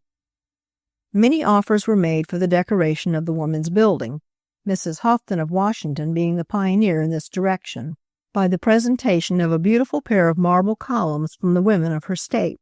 Since then, the various members have offered the products of their states and territories in the form of carved light wood panels for the drawing rooms, balustrades for the grand staircases, hammered brass, slabs of onyx and black marble, tapestries and hangings, granite steps, and last but not least, the famous nail of copper, silver, and gold from Montana, which is to complete the building and to be driven by the president of the board. Nebraska has volunteered to send the hammer to drive the nail, Idaho the block into which it is to be driven, and Colorado the jewel case which is to contain it, and which it is to be an exact copy in miniature of the Mineral Palace of Pueblo. Fretwork reading desks, rich windows of stained glass, Navajo blankets for portieres, petrified wood panels, cactus wood screens, and numberless other articles have been offered from various sources. Florida has promised a standard for electricity to be made of polished pink marble. It is to represent a palmetto tree, with the light shining through the tufted leaves that crown the smooth trunk, and was designed by a young girl of 18 years. A wrought iron drinking fountain has been offered by Northern Michigan, and the women of Buena Vista, Colorado, have also volunteered to furnish one for the roof garden. The design for this fountain is very unique and represents a beautiful peak overlooking the smiling valley of Buena Vista. Down the slope of the hill, a bear is seen approaching a spring, where a flood of crystal water gushes forth into a pool and forms the basin of the fountain. The figures of this remarkable design are to be carved from solid red sandstone. The women of Denver have planned to place a beautiful pavilion in the women's building, which shall display women cutting, polishing, and setting gems, and will give the public a glimpse of an entirely new industry.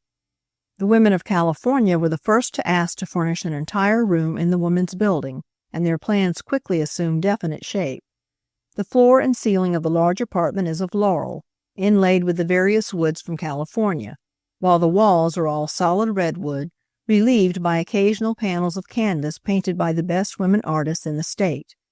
The subject for the mural decorations will be the cactus, which will be used in every possible way. Wreaths of this blossom, as delicate and varied as the orchid, are ground in the natural colors into the opalescent glass of the windows. All the hangings and draperies will be in the cactus colorings, the groundwork being the dull gray-green of the foliage, which contrasts beautifully with the shaded tints of the blossoms.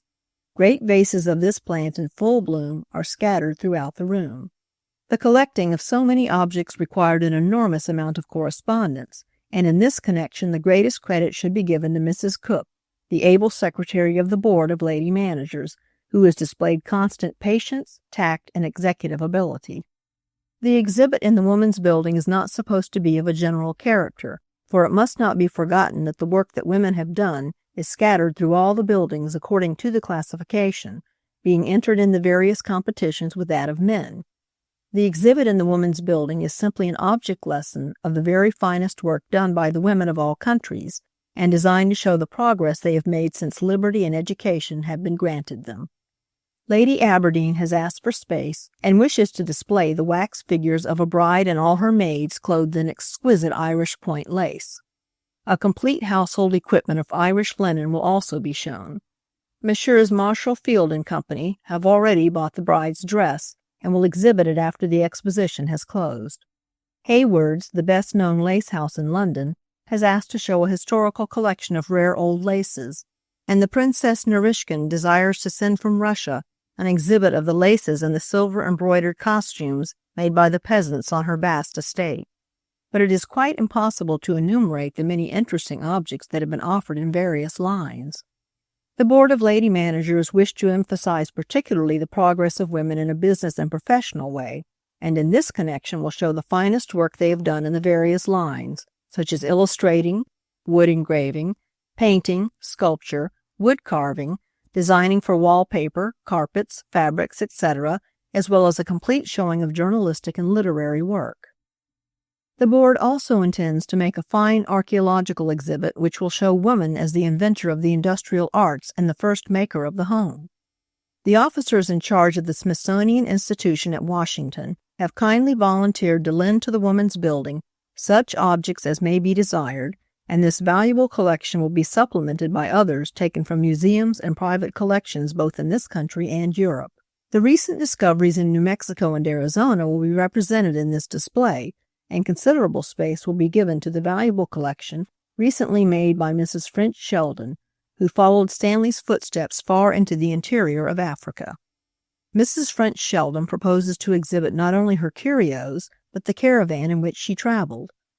It may be remembered that she was the first woman to penetrate the interior of Africa, and that she always received the chiefs in a white silk ball gown with long train instead of rough traveling costume, and they bowed down to her like a queen and yielded up their choicest treasures, while the women and children, instead of running away in fright, came for miles to touch her hand.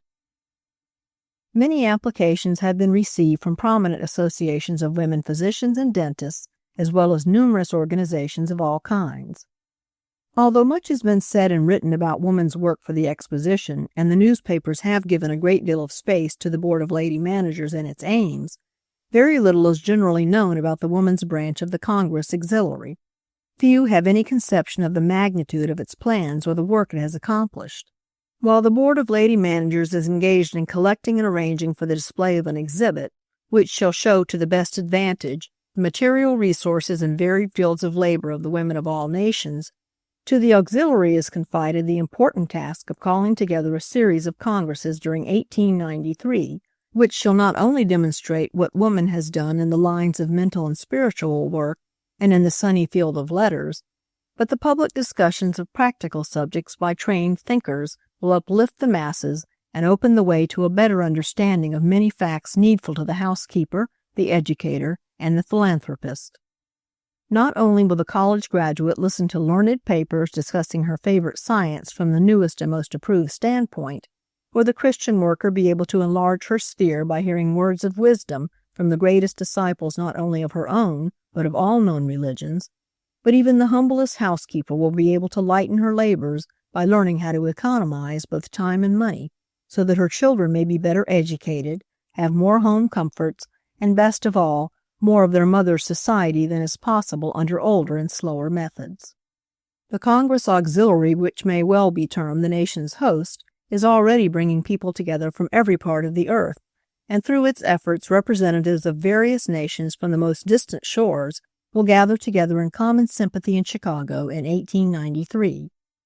Mrs. Potter Palmer is the president of the Women's Branch, and her invaluable advice is a constant strength to the organization, but her time is so fully occupied with the duties of her office as president of the Board of Lady Managers that active management of the auxiliary devolves upon Mrs. Charles Henriton, whose tireless efforts and wonderful devotion to duty have so quickened the zeal of her fellow members that the great work undertaken has been pushed to an enthusiastic completion. The Women's Branch of the Congress Auxiliary will hold its session in the magnificent Art Palace on the lakefront in the central part of the city. The plans of the Board of Lady Managers have so widened since the first meeting at Kinsley's, and so many new vistas have opened, that it is impossible here to describe the work in detail or predict where it will end. The Dormitory Association has planned to establish a dormitory which will take care of industrial women at a maximum cost to the individual of 40 cents each night. This work is under the immediate supervision of Mrs. Matilda B. Carse, who superintended the great WCTU Temple at Chicago and who is a member of the board. The secretary is Mrs. Helen M. Barker, who has also undertaken the preparation of an encyclopedia of women's organizations, which shall represent every branch of organized work in which women have engaged. A delightful plan has been projected for a children's palace, which is to provide a safe place where children can be left while their mothers visit the various departments of the exposition. The building, which is to be a dainty and beautiful blue and white structure, will contain everything which can conduce to the comfort and pleasure of childhood, including lecture rooms and kindergartens for the older children, nurseries with sanitary food and trained attendants for the babies, and toys for all.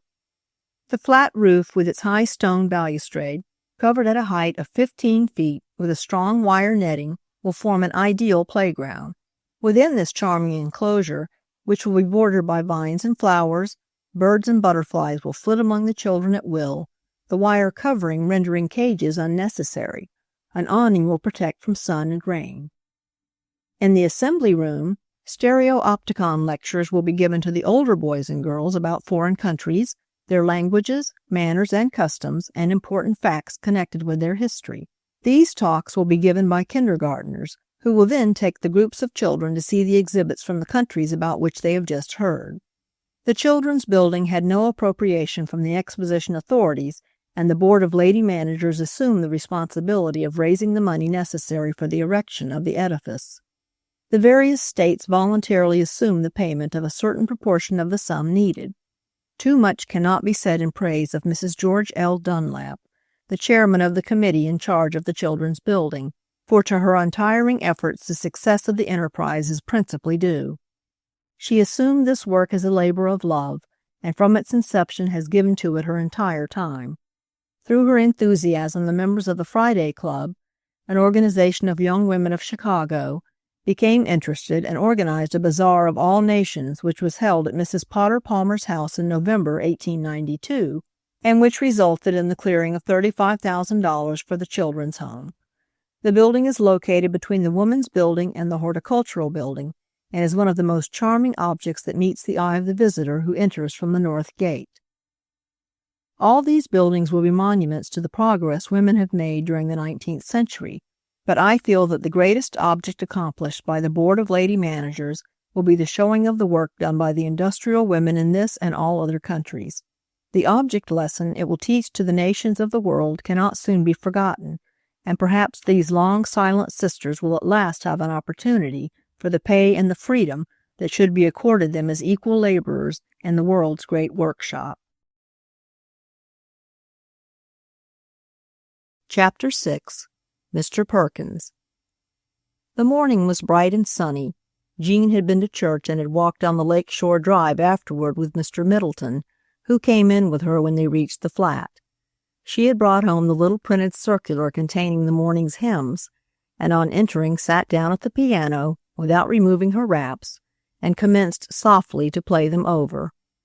Mr. Middleton stood looking down at her, and how was it that the music drifted to the nightingale's song, and that Jean, who was always so good, forgot that it was Sunday, and commenced to sing in her sweet voice, "Ah, no, I cannot forget you."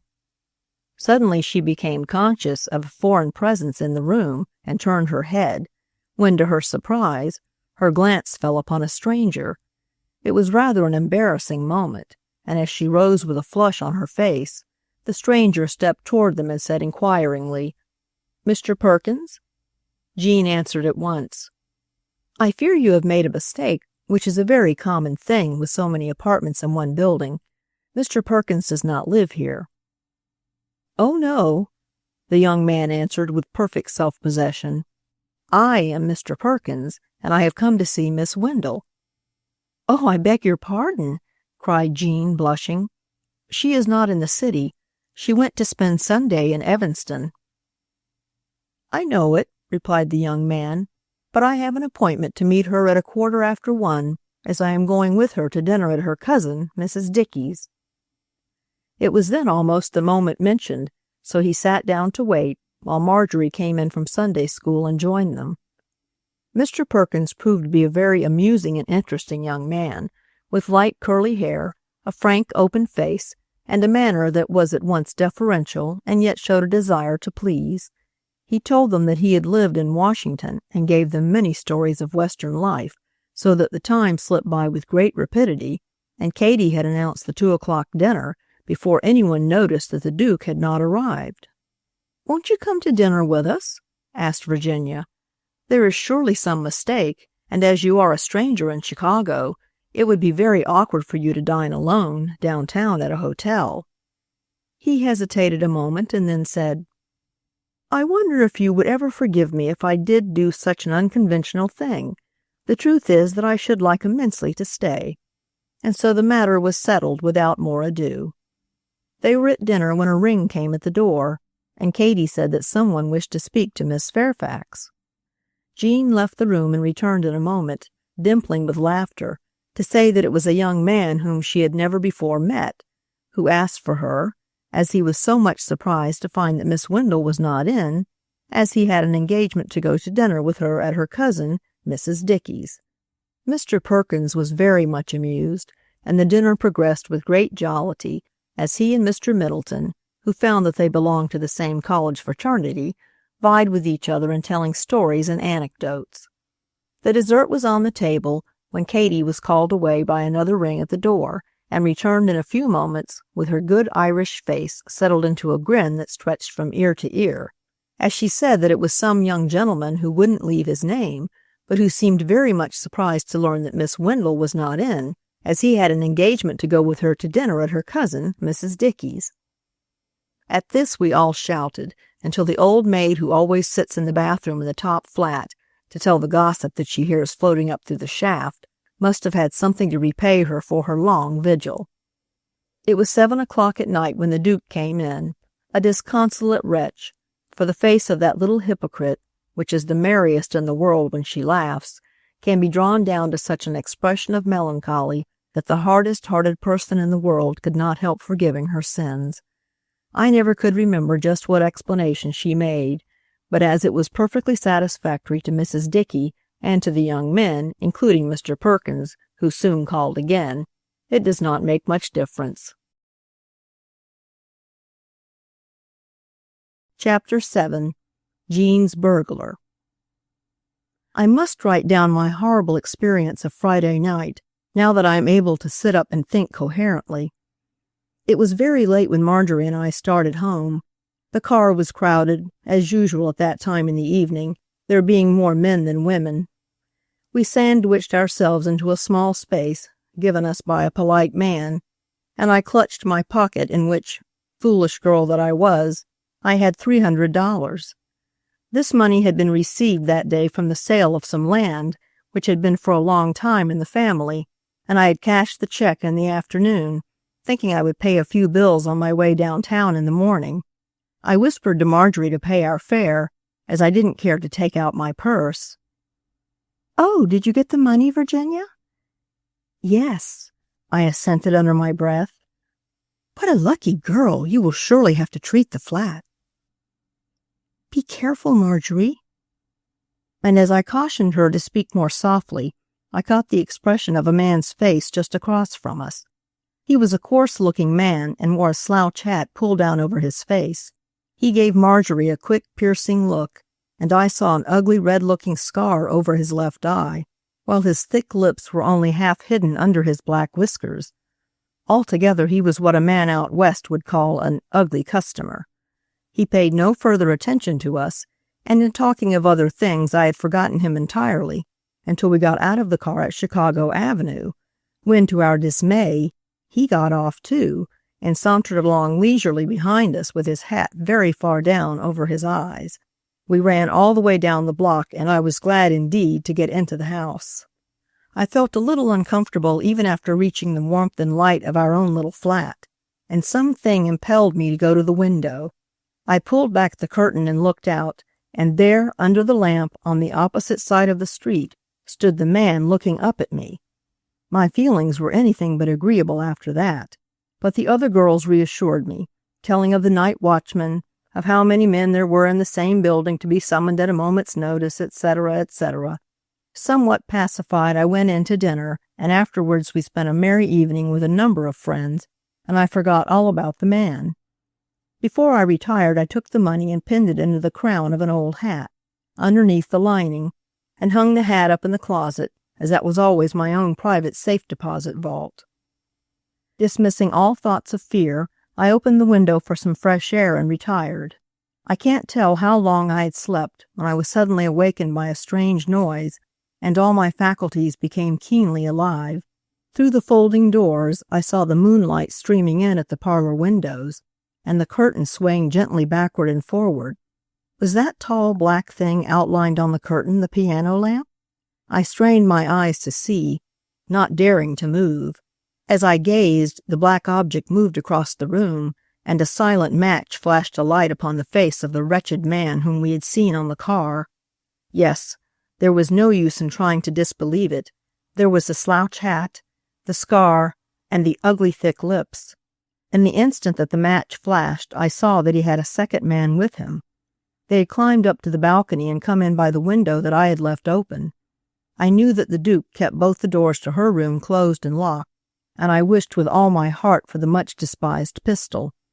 Marjorie slept in the room at the end of the hall, out of hearing, and I was alone with those two horrible robbers who knew that I had $300 in my possession. All these things flashed through my mind. I grew rigid with fear. I opened my mouth and tried to call the Duke, for I knew that she was the nearest, but I could not make a sound. By this time the leader of the two men had lit a bull's-eye lantern, and as he flashed the light around the parlor, he caught sight of my bed in the back room. "Here, Bill, don't make a noise. This is the one that had the cash." And threw the light full on my face, which must have been as pale as death.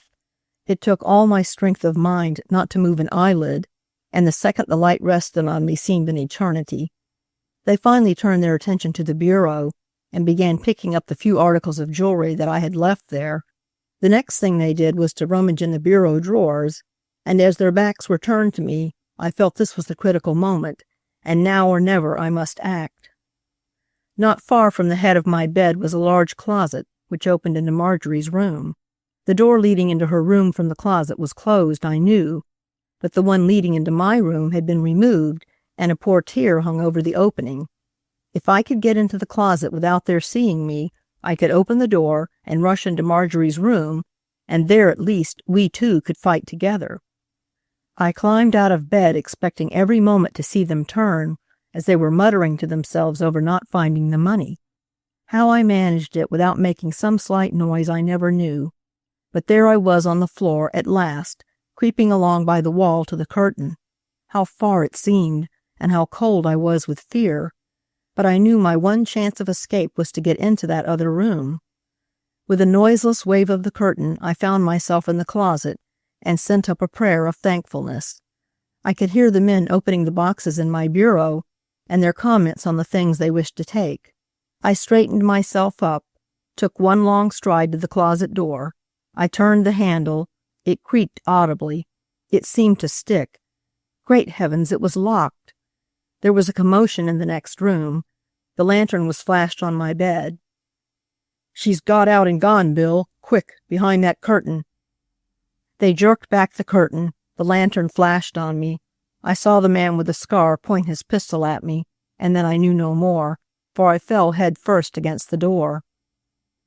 The next I knew, I found myself on the bed with the two girls hanging over me, Marjorie with a pale face and the cologne bottle, while the Duke, with a determined look, was clutching her pistol with her right hand. Marjorie said she was awakened by a piercing shriek, which I suppose I uttered, and a heavy fall against her closet door. When she opened the door, I was lying there unconscious, and the figure of a man was just disappearing out of the front parlor window. Chapter 8. Sunday Morning. It was a lovely morning. The sun touched the wind-ruffled waters of the lake into myriads of flashing diamonds. The air was warm and odorous, and the rose geraniums in the window boxes were spicy and fresh with the morning dew. The few passers-by walked slowly along the streets, talking quietly to each other, filled with reverence for the Sabbath stillness. The mellow bells chimed the hour of 9 in the great tower of the cathedral on the corner, but in the little flat on Cass Street all was still. Virginia was the first to wake. "Come, you lazy girls," she called. "It is after 9 o'clock, and Katie says that breakfast is nearly dried up with waiting." Slowly came the sounds of life from the different rooms, and soon 3 girls, with cheeks all pink from recent sleep, sat about the little round table in the dining room. "What are you going to do today?" asked Marjorie. "I'm going to church, of course," said Virginia, with a sweet look of dignity. "And you, Duke?" The great black eyes were full of mischief as she answered, "I am going to take a Turkish bath, and I want you girls to go with me. Now don't look so shocked, Jean, for I am really serious about it. I'm going to listen to a sermon on the text, 'Cleanliness is next to godliness,' and I want you to come too. It is ridiculous for girls who have to work all the week to try and keep up with their duties every single Sunday. We always go to church. Why shouldn't we miss just one morning?" "But it doesn't seem respectable, does it?" asked Marjorie, already half won over. "No, it don't seem so. That is just the point, but it really is. There won't be a soul down there, probably, and I really think it is a heap better than staying home all day in a wrapper and reading novels the way so many good church members do." Here a ring at the door interrupted them, and Katie, in her clean Sunday cap, entered and smilingly announced Mr. Middleton. "Ask him in here, Katie," cried Marjorie, while Jean's cheeks took on a deeper touch of pink, though she made no comment. In came Mr. Middleton with 3 great bunches of flowers, sweet peas for the Duke, violets for Marjorie, and a bunch of purple pansies for Jean. "Won't you have some breakfast?" asked the Duke. "No, thank you. I would like to, but I can't stay. We have some relatives here from the East who are just returning from a trip to Alaska, and I have promised Father to take them to church." After he left, the talk drifted to other subjects, and little more was said about the bath. But a half-hour later, when the Duke came into Marjorie's room to borrow a black pen, she found her carefully rolling up Jean's tailor-made jacket within her own. "What in the world are you doing?" cried the Duke. "Virginia said she wasn't going with us." "Oh, but she will, I am sure, and I am taking her coat, as she has a little cold. We will need our wraps even if it is such a warm day." The girls walked down Cass Street towards the city, when Marjorie happened to notice something in Virginia's hand. "What have you got in that little package, Jean?" she asked curiously. Virginia made no answer, and looked a little confused, but did not resist when the Duke took it from her hand and, opening one end, looked in. A comb and a curling iron met her astonished gaze, and as she showed it to Marjorie, they both exclaimed with disgust, Why, you meant to go all the time. My dear Will, I must write you my usual Sunday letter, but I am really ashamed to tell you what we have been doing today. In the first place, it was all that madcap Duke. You know how fond we are of her, and how persuasive she is. Well, she took it into her head to take a Turkish bath this morning, and nothing would satisfy her but to have us go with her. It is always easy enough for me to yield, but we finally persuaded Jean, too. State Street is not a pretty or picturesque thoroughfare, as you know. Neither is it awe-inspiring. But I give you my word I felt really ashamed of the cobblestones and the closed windows as we walked by this morning, especially as we passed Central Music Hall, where the latecomers were loitering into church. When we reached the Palmer House, I think we were all willing and ready to turn back, but of course no one would acknowledge it. The Duke walked boldly up and tried the door of the regular entrance in Madame Louise's millinery store, but found it locked, and we pretended to be glancing at the hats inside, while she spoke to the colored porter at the carriage entrance, asking him if the Turkish bath was open. He was a solemn-faced Negro, with black excrescences on his face and neck, like the fungus on a tree, and when she asked him that question, he rolled up his eyes until you could see nothing but the whites, then brought them to a cross-eyed focus on the Duke's nose, while he said solemnly, in guttural tones, "No, ma'am, they ain't no Turkish bath open on Sunday, leastwise none that I ever heard tell on." Then raising his hands to heaven, big white cotton gloves and all, "6 days shalt thou labor, and do all thou hast to do, for in 6 days the Lord made heaven and earth, the sea and all that are in them, and rested on the seventh, and hallowed therefore. Children, ye must do no manner of work, ye nor your neighbor, nor your ox, nor anything that is yourn." The Duke laughed for 2 blocks, but I honestly think that we all felt guilty at the old darky's lecture. We discussed what we should do next, and the Duke was for telephoning the Grand Pacific to see if we could get in there, but we had no place from which to send a message except a drugstore, and none of us liked to ask that question in public. As we walked back on State Street, we found that it was growing very warm, especially as we had to carry our wraps, which were unnecessary in the bright sunshine. And as we passed Central Music Hall, Jean said timidly, "I wonder if it is too late to hear the sermon." We could hear the big organ pealing forth within, and that decided the Duke, who is passionately fond of music.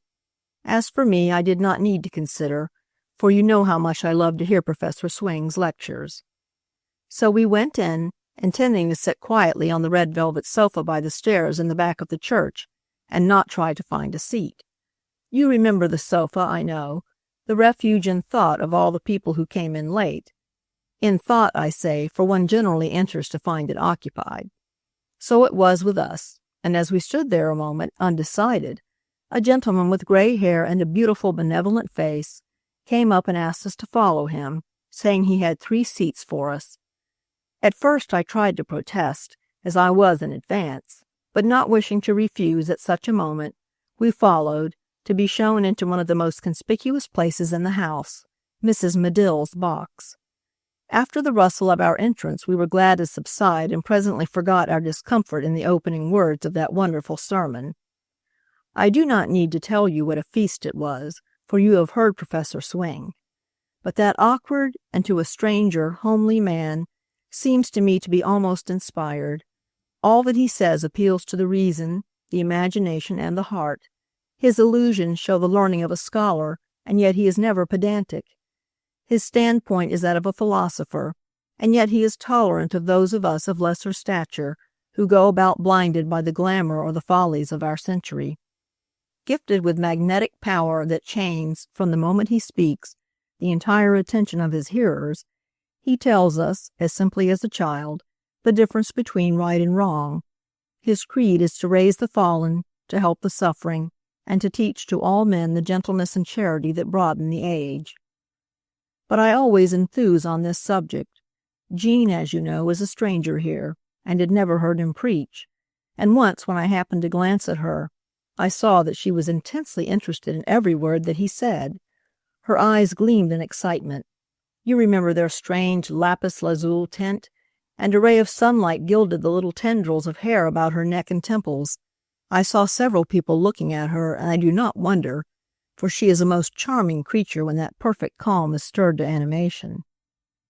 She told me afterward that she felt as if the iron had entered her soul when she thought of the iniquity she had planned earlier in the morning. I must confess that I was not afflicted with remorse, for I am not so good as Jean by nature, but I could understand her feelings, for after one of those soul-touching sermons, the stereotyped words of the average preacher seems as flavorless as Dead Sea apples. The iron didn't enter the Duke's soul just then, but it did a few minutes later, for she was carrying Jean's little bundle, and so far forgot herself as to rise abruptly for the benediction, thereby dropping her burden. The paper broke, of course, and in the solemn stillness the little curling iron hied itself merrily down several steps with a loud clinkety-clack, and stopped with its handle tenderly embracing the foot of the benevolent gentleman to whose courtesy we were indebted for seats. He glared at it with a look of horror, and I really believe that he did not know what it was or where it came from, though if he had taken the trouble to turn, I am sure he could not have doubted the telltale aura that incarnadined the face under a certain jonquil-trimmed hat. At any rate, several other people looked back, among them 3 ladies with solemn surprise on their faces, and a young man whose brown eyes opened to their widest in a merry laugh on seeing us. Need I say that it was Mr. Middleton? How much time I have taken in telling you about our morning's adventures, but it always seems as if I could really talk to you when I commence to write, and I never know when to stop. Do you still sail every day in the Trinket as we did last summer? Since my trip abroad this year, I am more than ever impressed with the loveliness of our own North Country. Mullet Lake, in its way, is just as beautiful as Lake Como, the same dreamy blue atmosphere, the same wonderfully reflected sunsets. Only Topena Bay has a beauty of its own, a wildness and magnificence of forest growth that we do not appreciate in the least, but which would be enthusiastically admired by the foreigners could they see it. How I wish I could be there for just 1 week. I can see you now as you started out in the morning, dressed in your corduroys and with bag and gun over your shoulder. Would you still be glad, I wonder, to take a companion who frightened away the game by talking and laughing? And would you still lay down your gun to pluck a cluster of the sweet white violets if we happened to find them? Most sincerely, Marjorie. Chapter 9. Our Holiday. The unveiling of the Grant Monument in Lincoln Park marked an epoch in the history of the flat as well as in that of Chicago, for we had a holiday, and moreover had received an invitation to go to Mrs. Palmer's in the afternoon to watch the procession from her balcony, and we were all in a consequent high state of satisfaction. We had finished our early luncheon and commenced to dress, when a great noise of opening and shutting of drawers was heard in the Duke's room, and presently that young woman stalked forth calling in stentorian tones, "Who has seen my red gown?" Eliciting no reply, she tried each room and closet, but without success. Now the red gown was one of the ornaments of the flat, for it was a real, genuine, expensive, tailor-made garment of a rich shade of crimson, with a white vest heavily braided in silver. It also had a coat to match, with large buttons and high rolling collar, and then there was a beautiful French hat, wide-brimmed, lined with crimson velvet and surmounted by masses of plumes. Now the Duke does not usually affect Paris millinery, for she cares not a whit for dress, and is generally to be found in skirt and coat and soft felt hat, but in this attire she was always irresistible, the wide hat with its plumes surmounting her black coils, giving, as Marjorie said, a Lord Fauntleroy effect, so we felt naturally anxious. We joined in the search, and calling Katie, ransacked the entire flat, but to no avail. The missing garment could not be produced. We had wasted a half hour and had quite given up the search when the Duke marched back to her room in disgust. As she brushed by a table, her dress caught in the clay model of a group which she had recently made, and I noticed a grim smile of satisfaction on her face as the head of old Father Abraham, who had been her special pride, flew far across the room. Marjorie rushed to pick him up, but the Duke, never uttering a word, crossed to her wardrobe and pulled out, with the air of a martyr, her old blue dress. It was growing late, so we hastened to our rooms once more, when a familiar rap came at the door, and we heard Mrs. Brown's voice saying, "What, Miss Wendell, you home at this time of day? Now I am caught, for I just slipped in this morning and borrowed your tailor-made gown to copy for Ariadne, and I never meant that you should know I had it until you saw that dear child looking like your counterpart, for I borrowed your hat and coat last week and copied them exactly. I do not think it would be wise to mention in polite society the remarks we heard in the Duke's room after Mrs. Brown had departed." In a few minutes we were ready and hurrying with throngs of other people up the Lake Shore Drive. The houses were gay with flags and bunting, and popcorn and peanut stands lined the street, so the scene was an animated one at every point. As we turned a corner in the drive which brought us in view of Mrs. Palmer's house, we all uttered an exclamation of delight, for the irregular roof line, with its battlemented turrets outlined against the blue sky, gave the appearance of an old feudal castle. A great silken flag shook out its folds in the breeze that came from the lake, and over the porte cochere a gaily striped awning had been placed, making a pavilion from which the procession could be watched. As we entered the large double-glass door, Mrs. Palmer came toward us, welcoming her guests in the high vaulted hall. Marjorie and I saw friends in the library and went to meet them, leaving the Duke alone for a moment. What followed can best be told in her own language, as she related the incident to us that night at the dinner table. I was crossing the hall when Mrs. Palmer, taking my hand, said, "I want to introduce you to Mrs. Grant," and as she turned toward us, "Let me present to you Miss Wendell, the young sculptor. She is at work on the Women's Building, and we are very proud of her and think we have conferred on her an honor." "A sculptor? You cut marble?" I assented. "I met one before," she said, describing Vinnie Ream. "She was a great deal about the general, but I don't approve of women sculptors as a rule." Just then, as we were separated and I departed for the balcony to see the parade, a few minutes later, as I pushed back the black satin curtain with its heavy gold dragons and entered the Japanese room, I saw Mrs. Grant for an instant alone, during which I seated myself on the window ledge and took up the cudgels on behalf of working women. "So, you do not approve of me, Mrs. Grant?" "I don't disapprove of you, Miss Wendell," she replied gently, "but I think every woman is better off at home taking care of husband and children. The battle with the world hardens a woman and makes her unwomanly." "And if one has no husband?" I asked. "Get one," she answered laconically. "But if every woman were to choose a husband, the men would not go round. There are more women than men in the world." "Then let them take care of brothers and fathers," she returned. "I don't approve of these women who play on the piano and let the children roll about on the floor, or who paint and write and embroider in a soiled gown and are all cross and tired when the men come home and don't attend to the house or table. Can you make any better housewife for your cutting marble?" "Yes," I answered. "I am developing muscle to beat biscuit when I keep house." "But, Mrs. Grant, are there no circumstances under which a woman may go to work?" "I may be old-fashioned. I don't like this modern movement," she said, "but I don't think so. And yet, there are certain sorts of work a woman may well do, teaching, being governess, or any taking care of children." "But," I replied, "suppose a case. A young brother and two strong sisters. The young man makes a good salary but can't get ahead because all his earnings are consumed in taking care of the girls. Hadn't they better go to work and give him a chance to get ahead and have a house of his own, they being as able to work as he? Are they being unwomanly in so doing? Or the case of the father with a large family of girls and a small income. Are they less gentlewomen for helping earn a living, lessening the providing of food for care of so many mouths by adding to the family funds?"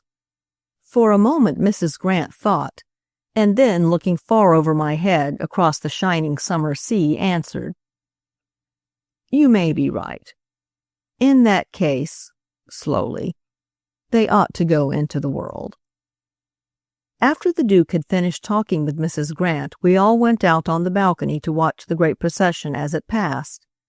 The throng was wonderful, and I heard a gentleman say that he had seen the crowds on Derby Day, and had been a part of the vast concourse of people who witnessed the Wimbledon Review in London, but never in all his life had he seen as many people gathered together at any one time. From the porte-cochere where Mrs. Grant reviewed the procession, the scene was superb. I have never beheld such a mass of people. They surged over to the sea-wall on the shore of the lake, and were packed in like sardines up to the very doors of the house, even trampling upon the flower beds, as the police were powerless to resist them. Mrs. Grant is a very warm-hearted and kindly woman, and spoke with feeling of the wonderful demonstration in honor of our hero. It was very interesting to meet so many people who have achieved prominence. General Miles, the great Indian fighter and his interesting wife, Mrs. Strong, widow of the late General Strong, Judge Gresham, General Chetland, young Mr. Logan, the son of General Logan, besides many members of the Board of Lady Managers.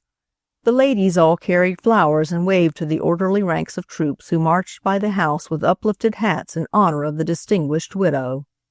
The bright uniforms, gay flags, and stirring music were most inspiring. As the 4th Division of the procession passed the house, Mrs. Grant and her son and Mr. and Mrs. Palmer took their places in the procession, and in carriages just back of them came Mrs. Palmer's guests. The ride to the grandstand was one that cannot easily be forgotten. The princely homes upon the Lake Shore Drive were draped in flags, and for miles the streets were one dense mass of humanity. The trees upon each side of the drive were decorated with small boys, who hung onto the branches like monkeys.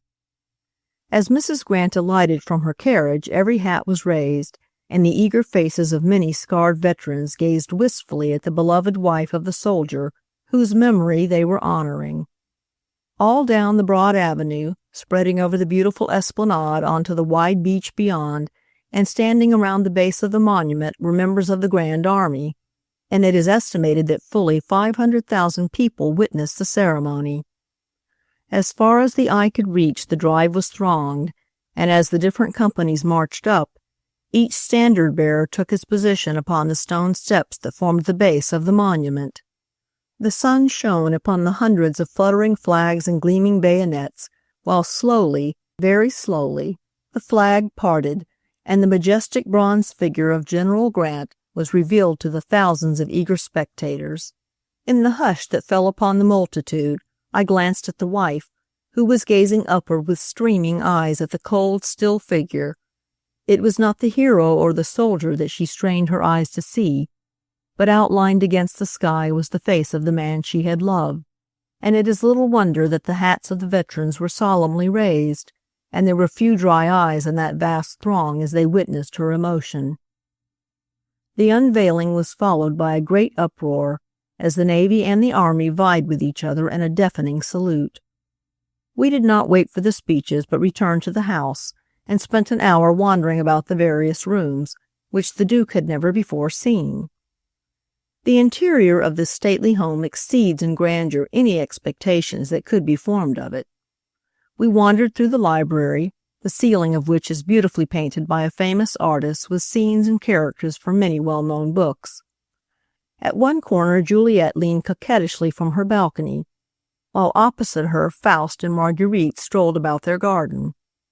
The carved woodwork over the mantel, which was almost blackened with age, represented the full-length figures of beautiful women, and was taken, so Marjorie told us, from an old Flemish cathedral. From this room we stepped into the little music room, which is copied exactly from a Moorish palace. The opalescent hanging lamps by night, and the pink silk draperies by day, shed a roseate hue which almost warms into life the beautiful statues. We crossed the open circular court with its mosaic floor of Indian pattern and coloring, noting as we passed the lovely little Puck in marble by Harriet Hosmer and the famous Nydia and Zenobia. And midway Marjorie bade us pause and raise our eyes, when lo, there burst upon our sight, through the graceful Moorish arches of the balcony, high above our heads, a cavalcade of brave knights on horseback, with crimson and golden banners outlined against the blue sky. The Duke could not resist an exclamation of surprise and delight on seeing this rich picture in stained glass. We spent an hour in the Louis XIV's drawing room, where the roses, flung in handfuls on the snowy mosaic floor, gave a softness of effect that was simply marvelous. The ceiling was painted by Perraud in the most exquisite colorings, sleeping cherubs representing night nestled among the clouds and stars on one side, while others, bathed in the light of the rising sun, laughed opposite them. The magnificent mantle of pure white onyx was laden with priceless jades, while wonderful vases of cameo, peach blow, and Chinese heavenly blue reflected themselves in the mirrored walls. Snowy fur rugs were scattered over the floor at intervals, and at one end a Russian sleigh served as a chair. Slender tables stood about the room, whose crystal tops revealed collections of marvelous curios. The first contained watches alone of rare and curious workmanship. One that I noticed was a beetle not more than an inch in length, which raised its ruby wings to display the hours. Others showed coins in spun silver and queer oriental jewelry, all these valuable objects being safely locked into their transparent receptacles. I shall not attempt to describe the dining room, with its mahogany woodwork, its priceless tapestries, its sideboards gleaming with precious silver, and its frescoed walls, painted by the skillful hand of Mr. John Eliot, whose beautiful wife is the daughter of Mrs. Julia Ward Howe. We glanced into the reception room with its rich hangings and its delicate carvings of dull teak wood, where rare paintings gleamed from the dim background like jewels set in dark enamel. Rousseau and Diaz, Corot, Millet, all were there, and I noticed the gray-green of a Bastien Lepage as we passed, but Marjorie would not let us go upstairs, for she feared that if the Duke once saw the magnificent collection of paintings there, we should never be able to get her home. But the place that most fascinated me was the conservatory. Tall palms met overhead and rare tropical plants exhaled spicy odors, while long ferns and sweetest flowers fringed the tessellated marble walks. The soft splash of the lake was heard in the distance, and in one charming corner swung an Indian hammock of white, braided palmetto with its soft crimson silk cushions. The only light at night radiates from the jeweled lamps overhead, but we were there in the afternoon, and it seemed a place where the sunshine loved to linger all day long. When we reached home that night and gathered around the table in our own little dining room, the flat had never seemed so small and shabby. Marjorie remarked that she had never noticed before that the papering on the wall and ceiling did not harmonize, while the Duke cast a glance of withering scorn at our favorite Bohemian glass vase, which happened to contain nothing better at the moment than one limp pink rose. It was not until we had tasted the steaming soup and delicious dinner that Katie had provided that we were restored to our usual happy confidence in ourselves and our surroundings. But Marjorie remarked as she retired to her room that night that, to apply Charles Dudley Warner's sage remark, "There is nothing like getting a new point of view," was not always consistent with one's peace of mind. Chapter 10. Tessa. The day had been cold and raw, with a north wind blowing, and Marjorie and the Duke had just come home and flung themselves into easy chairs, too tired to dress for dinner. The kennel fire crackled and blazed, chasing away the twilight shadows with its widening shafts of ruddy light, and the little parlor was a picture of comfort. The girls had just settled themselves when the bell rang, and the peremptory rap at the door announced that the missing third had arrived. Jean entered breathlessly, her mouth open in her eagerness to speak, her face aglow with the rush up the stairway and the soft dark light in her eyes. "Girls!" And off went hat, coat, and gloves to the floor as she talked. Mr. Richardson came into the office with such a sad story today about a young woman who had come to him for work, any work that was honest. She was young, he said, and beautiful as a dream, though her face was worn and pallid. She seemed both proud and timid, and the supplicating manner in which she asked for employment showed that she was not accustomed to refusal, and that it hurt her to say the words that humbled her before a stranger.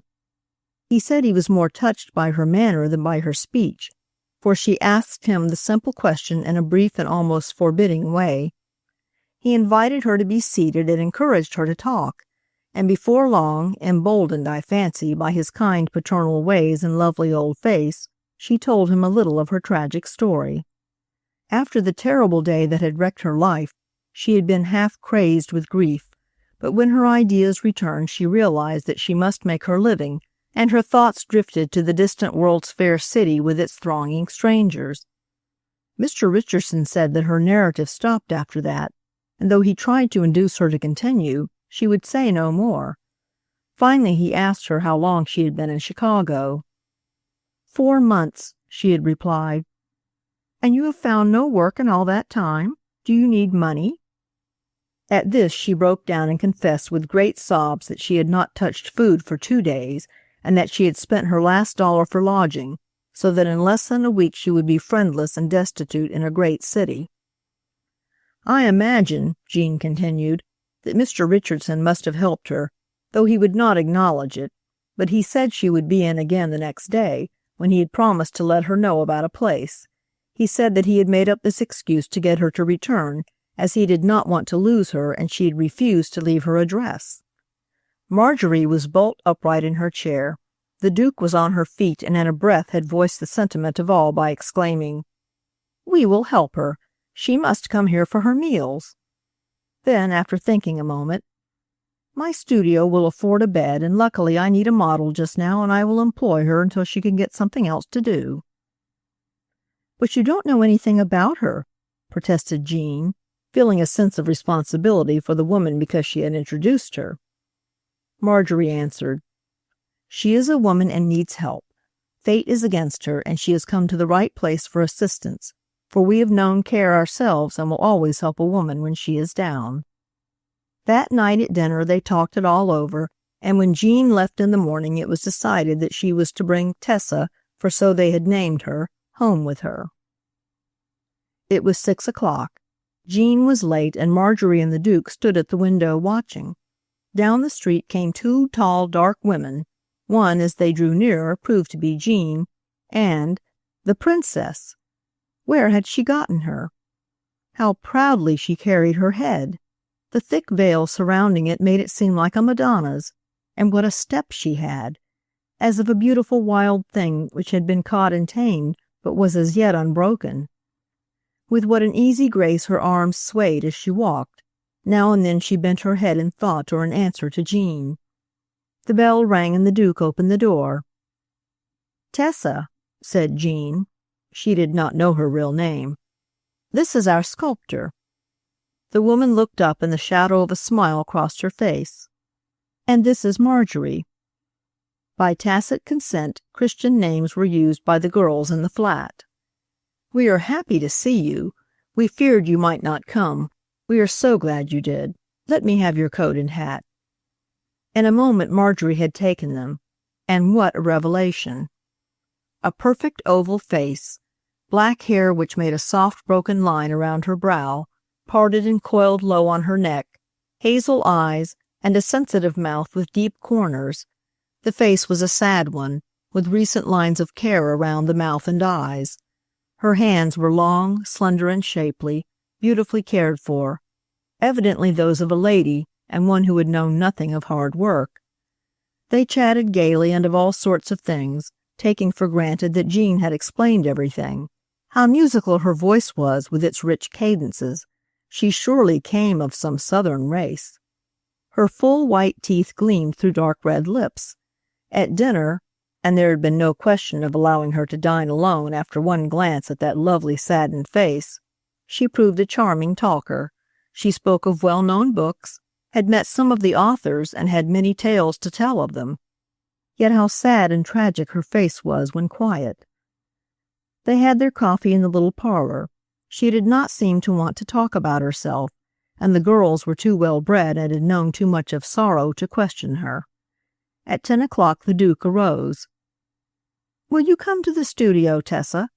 I am sorry we cannot have you here tonight, but the flat is very small and we quite fill it. But my studio you will find warm and cozy, and my couch will make an excellent bed." She rose and said, "Good night," paused a moment, smiled almost tearfully, and added, "You are very good to me." They went out and down and across the street to the studio, where the light from a yellow lamp threw grotesque shadows on the walls of the plaster casts of famous statues that adorned the room.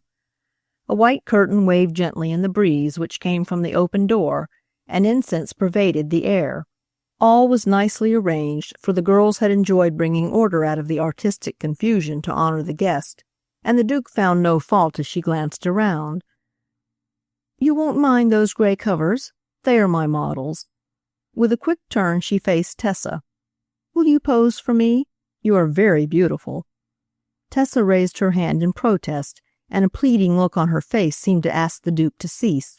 But that young woman only smiled and added, "Just what I have dreamed of to complete my reclining statue of Night. You shall see it in the morning, and then if only I can copy you.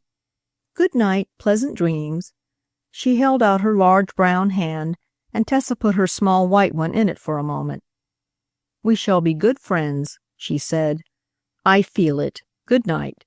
Breakfast at 8, she added as she closed the door. "We shall wait for you." As she descended the steps, she heard the bolt slip, and a moment's pause at the outer door was long enough for her to hear a fall on the couch and a heavy sigh. Breakfast was over, the girls had gone, each to her own work, and the Duke and Tessa were in the studio. The Duke lit a fire in the open grate, put on her soft heelless shoes and red fez cap.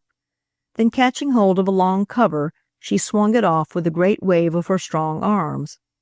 Then a damp cloth or so came away, and there lay, in its crude state, a fair woman, with beautiful proportions, on a tiger skin. Tessa rose and looked at it, and the yellow clay of the nude body seemed very lifelike. "Will you pose for this for me? If you will, I shall be famous." The hazel eyes looked at the sculptor, through and through they looked. A moment's thought. Could she do it for art? Would it be lack of modesty? Was she taking advantage of her necessity? The thought died under the Duke's honest gaze. "Yes," she breathed, "if you want me." "One thing more. You will take your meals with us, sleep here, and I will pay you for posing while I model you." She bowed. Her sensitive nature seemed hurt by the business transaction. She disappeared for a few minutes behind a heavy red curtain, while the Duke arranged a couch and tiger skin on a platform some 3 feet above the floor. "I am ready," the musical voice said, and Tessa appeared. The Greek proportions and the dark hair which descended to her waist made one think of Godiva. She ascended the platform and for a moment looked at the clay model, and then instinctively assumed the pose, her head on her arm. How well her dark hair looked on the tiger's head! The Duke seized clay and modeling tools and worked in a frenzy of inspiration. So the hours flew by. Lunchtime came. Tessa had been quiet all the morning and the sculptor too busy to talk. They parted to meet at dinner. The Duke grew interested as she worked to know more of this beautiful creature. Evidently an aristocrat. How she retired into herself and kept out of one's way. Time rolled on and the model was about complete, and the Duke knew it was her chef-d'oeuvre, though no critic had yet seen it. The day was sunny and she was putting telling touches here and there to complete her work. A straggling ray of sunlight fell athwart Tessa's face, and she looked up and smiled as the Duke stepped back to get a better view. "Will you listen to me while I tell you a tale?" The sculptor laid down a lump of clay she had been using, came over and sat down on the side of the couch. Tessa had rolled herself in a crimson silk blanket. "You are like that ray of sunlight," she began, "and I am glad I have been of use to you." "You have made my reputation," said the sculptor impulsively. "It is you. I have only copied you." They had somehow grown to respect and trust each other in these long hours of work. Tessa continued, "I was born of a noble family in Italy, though I have never lived there since I was a child, for my father moved to Russia when I was but 3 years of age. My real name is Carmen Felicitas Romero. I do not remember my mother, for she died while I was an infant, but I never missed her care, for my father was so tender and gentle and loving. He simply idolized me, and I never knew him to cross a single wish until he objected to the constant attentions of Thaddeus Romanoff. Thaddeus was the son of our nearest neighbor, and I think I have always loved him. I remember that before I learned to talk Russian, I used to watch with delight the little boy, with mischievous eyes, who sat in church with his nurse on the high back bench opposite. As a girl, I saw him but little, for we lived in the country, and 9 miles of forest lay between the estates. When I was 14, Father sent me to Italy to study, and gave up his interest to live with me in Florence. But when I was 16, I took the fever, and the physicians ordered me back to Russia. It was about this time that young Thaddeus Romanoff came down to his country estate to spend a few weeks. We lived many miles from St. Petersburg, but even into our remote district strange rumors had penetrated concerning the gay and dissipated life he had been leading, while some people even hinted that he was concerned in certain nihilistic plots that had been filling the countryside with apprehension. We met one day in church, and I was conscious that a pair of bright eyes followed my every movement. Father had told me of Thaddeus' expected visit, or I should never have recognized my childish acquaintance in the tall, soldierly man who bowed so reverently as I passed on my way out. The next day we met in the woods, and although I had quite made up my mind not to speak, I could not resist the winning smile with which he offered me his hand. After this we saw each other frequently, and in a few short weeks we made the discovery that we loved each other. It was then that I insisted that he should come to see me openly, for I could not bear the thought of deceiving my father. But from the first he regarded Thaddeus with a coldness and aversion that seemed to me simply unaccountable. Matters went on in this way for several weeks, when one day Thaddeus sent me a note asking me to meet him at 9 that night. I went, for I felt that there was some vague trouble ahead, and I had scarcely reached our trysting place when Thaddeus came galloping up on his mad black horse. He looked pale when he took me in his arms, and in a moment he told me all. He had become implicated in a political conspiracy. He did not have time to give details, but he must fly from Russia at once, and did I have the courage to go with him? I was horrified and begged for time to think, but he said no. Every moment was precious. He might be arrested and exiled at any time without a hearing. I was young, I loved him. He was in trouble, and so I went. I remember that we rode to a distant post town and were married, and not until the ceremony was over did I notice that I still wore my slippers and little evening gown of white, and that the wind had loosened my curls to their full length, for I wore no hat. I never thought of my father until we were safely on the vessel and had started for America, and then such a rush of sorrow and shame came over me that for days I refused to be comforted. I never wrote home. Tessa's eyes grew misty, but she struggled bravely on. We came to America, settled in San Francisco, and Thaddeus quickly found a comfortable position. At first it was all sunshine and happiness. What did I care for lost grandeur? And my little baby girl was the pride and joy of my life. But one dreadful day a strange woman came to see me. She was a peasant. How can I tell you? And Tessa covered her face. She claimed to be Thaddeus's wife, and said she had followed him to this country. I waited until he came home. I asked him, and oh, the agony on his face. I thought her dead, was all he uttered. I never reproached him. Tessa was crying now. I simply left that night. You know the rest. I came direct to Chicago. And your baby, the Duke cried. Tessa's face darkened. I am almost afraid to tell you. No, no, pleaded the Duke. Well, my little Carmen is just a block away. What? In Chicago, and you never told us? Why, Tessa, and you might have had her with you all the time. Do you really mean that? She cried with a heavenly smile illuminating her face. Then I must tell you all about her. Every night after you went back to the flat, I locked the studio and rushed over to see my baby. I didn't dare to tell you about her for fear of losing the income that supported us both. But oh, I am so glad that you know it now. And her eyes were again suffused with tears. The next day there was a great surprise in the flat. For when Marjorie and Jean entered the dining room, they found, seated at the table in her high chair and quite alone, the dearest, happiest little mite of humanity they had ever seen. After Tessa and the Duke came out from behind the screen and rescued the baby from being smothered with kisses, they explained her appearance, and there was a merrymaking all round. Little Carmen proved to be the sweetest-tempered child in existence, and spent her days playing on the floor of the studio while the girls worked or chatted. Sometimes the baby herself posed as a model, much to the delight of all concerned, and she soon found her way into all the girls' hearts. But despite little Carmen's cheering presence, Tessa still continued sad. Sometimes she looked so frail that we worried about her, but we knew of nothing that we could do to relieve her anxiety, though we all tried to find her some permanent occupation. One afternoon Tessa and the Duke were in the studio. The baby was asleep, and Tessa had been posing for the last time for the statue, which was about finished, when the Duke happened to notice a sudden pallor which overspread her face. "Are you ill, dear? You look so tired."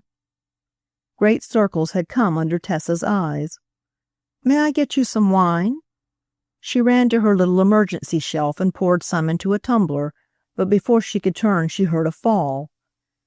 There she lay on the floor, the tiger skin on the platform above her, its eyes glaring into her glassy ones like some horrible fate. How beautiful she was! The Duke stooped and touched her breast. It was cold and damp. With a feeling of awe and reverence and horror, she drew the crimson blanket over the lovely form and went for help.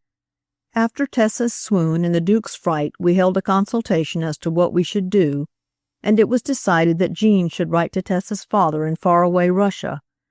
Quick as cable could carry it came the reply, and in a few short weeks a grand old man arrived, with snow-white hair and beard and warm hazel eyes, very like Tessa's own. But I shall not attempt to describe the reconciliation. Many months have passed since then, but the Duke has received happy letters from Tessa, who is improving in health every day. Only last week came a sweet picture of little Carmen, who is almost grown out of our remembrance, but the young mother who holds her so lovingly in her arms will always be to us our Tessa. Chapter 11. The Dinner. When the second session of the World's Columbian Commission was almost ended, we invited a few of our particular friends to dine with us. There was the courtly commissioner from Tennessee, the gallant colonel from Texas, the genial representative from Arkansas, and the eloquent Kentuckian. We put our heads together and arranged an elaborate bill of fare, congratulating ourselves upon the fact that it was absolutely no trouble to give a dinner when we had so excellent a cook as Katie.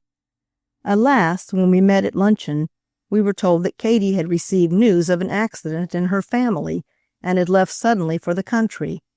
However, being a faithful creature, she promised to send us a friend who could even rival her in the serving of a meal. Marjorie seemed a little nervous over this friend, and her appearance, for she arrived before we left the house, did not comfort us. She was a short, stout Irish woman, who carried her nose up in the air and seemed continually on the aggressive. When questioned as to her ability as a cook, she replied shortly that she certainly would not pretend to do a thing she knew nothing about, whereupon we hastily retired from the kitchen and held a council, which resulted in the Duke's promising to make the salad, Marjorie to set the table, and I was to order the dessert from Kinsley's and send home some flowers. The question as to who was to wait on the table must be settled immediately, so we again went in a body to the kitchen, Marjorie and I following the Duke, who stalked boldly out with her hands in those wonderful pockets. As we opened the kitchen door, Bridget was rubbing a pan with a concentrated force and violence that might have been expended on a worthier cause. She did not deign to notice us until the Duke asked if she ever waited on a table. Indeed, and she waited upon nobody, and all the respectable families she had ever lived out with had reached for themselves. Concluding that argument was useless, and not wishing the commissioners to do the reaching on this occasion, we decided to call in our emergency maid, little Mary, the 14-year-old daughter of our washerwoman. Marjorie promised to return early and give her some instructions, and also see that her wardrobe should not reflect discredit on the flat. Feeling assured of Marjorie's ability to rise to the occasion, for she had the most remarkable faculty of making a success of everything she undertook, we parted for the afternoon, promising to return early. I hastened home at 5 o'clock to dress, and in answer to my impatient ring, the door was opened by little Mary, who was resplendent in a dainty fluted apron and jaunty cap, while her face was so eager and she appeared so anxious to fill her position of trust creditably that I could not help feeling confidence in her ability. A sense of good cheer and welcome pervaded the flat, and the entire suite of rooms wore a holiday air. I could hear rapid walking and the noise of bureau drawers being opened and shut in the Duke's room, and knew from the commotion that the young woman was making an elaborate toilet.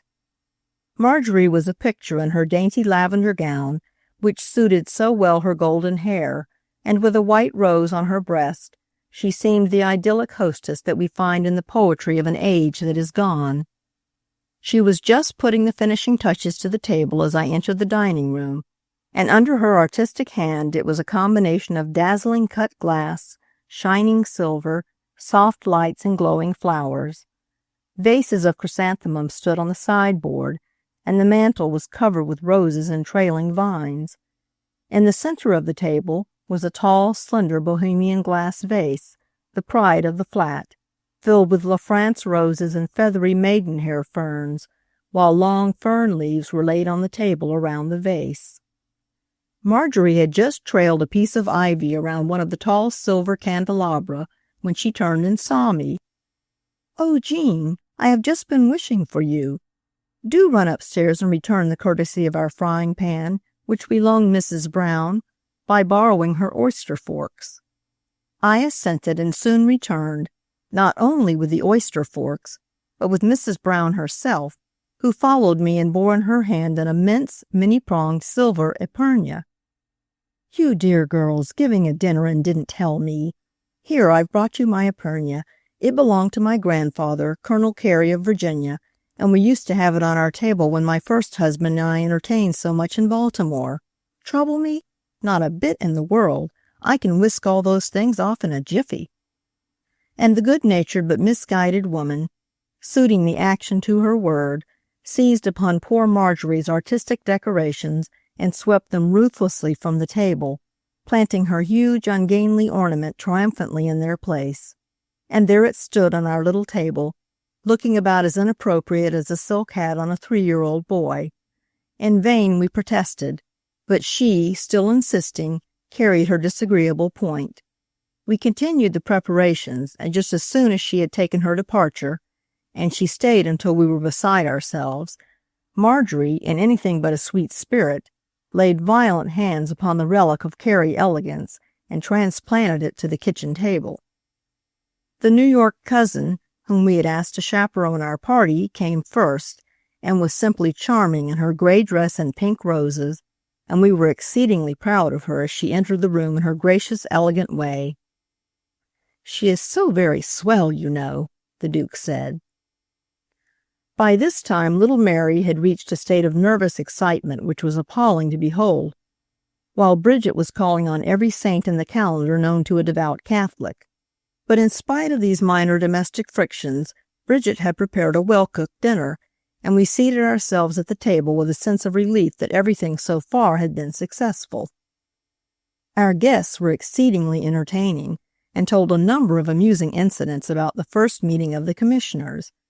A certain very small commissioner, who seemed to amuse them greatly, had always carried an immense palm-leaf fan, and when he arose to his feet to demand the floor, he would wave the fan violently at the president to compel his attention, knowing that he would not otherwise be recognized.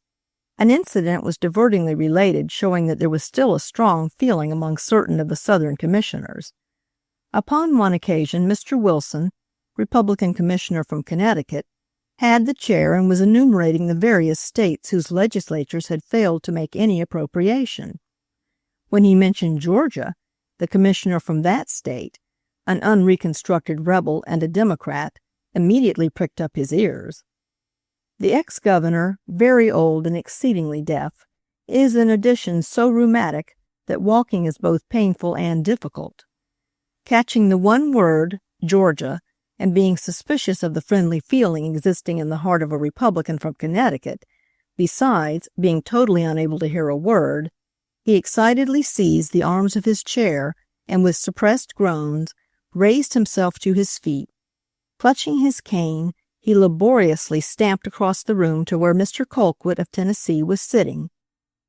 "Colquitt, what is that man saying about Georgia?" he asked in a loud whisper, while he looked threateningly at the chair. "Oh, nothing, Governor, nothing. He's only referring to the fact that Georgia, with other states, has failed to make an appropriation," Mr. Colquitt answered reassuringly. "Well, tell him that I say," and the governor shook his cane threateningly, "to let Georgia alone. It's none of his business what our legislature does, and if he don't like what I say, tell him that I am here to answer for the honor of Georgia, sir." And the irate old gentleman turned and stamped back to his seat, where he sat glaring at the chair during the remainder of the afternoon. We all laughed very heartily at this story, and no one seemed more amused than the commissioner who had related it, as he always thoroughly enjoys his own jokes.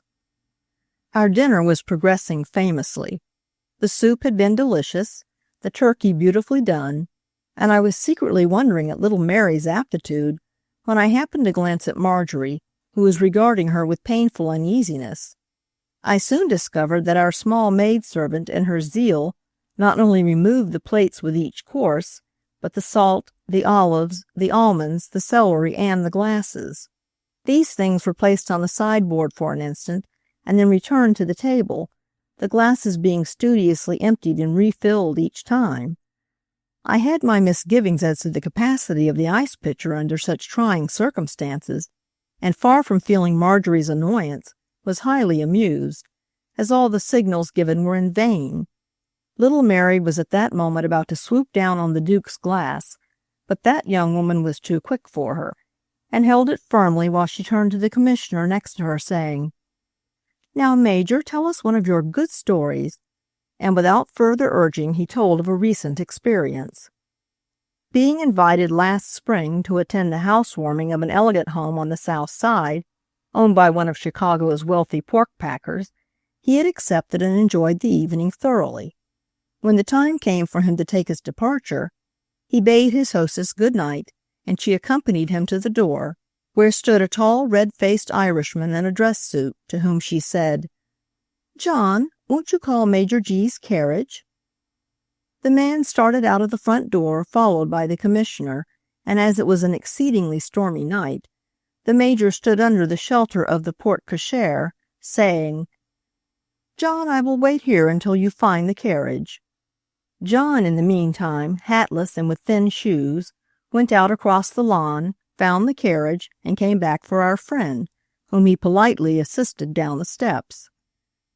Imagine my surprise and mortification, added the narrator of this story, when, upon the following evening, I saw my hostess in her box at the opera with the man whom I had mistaken for her footman sitting beside her.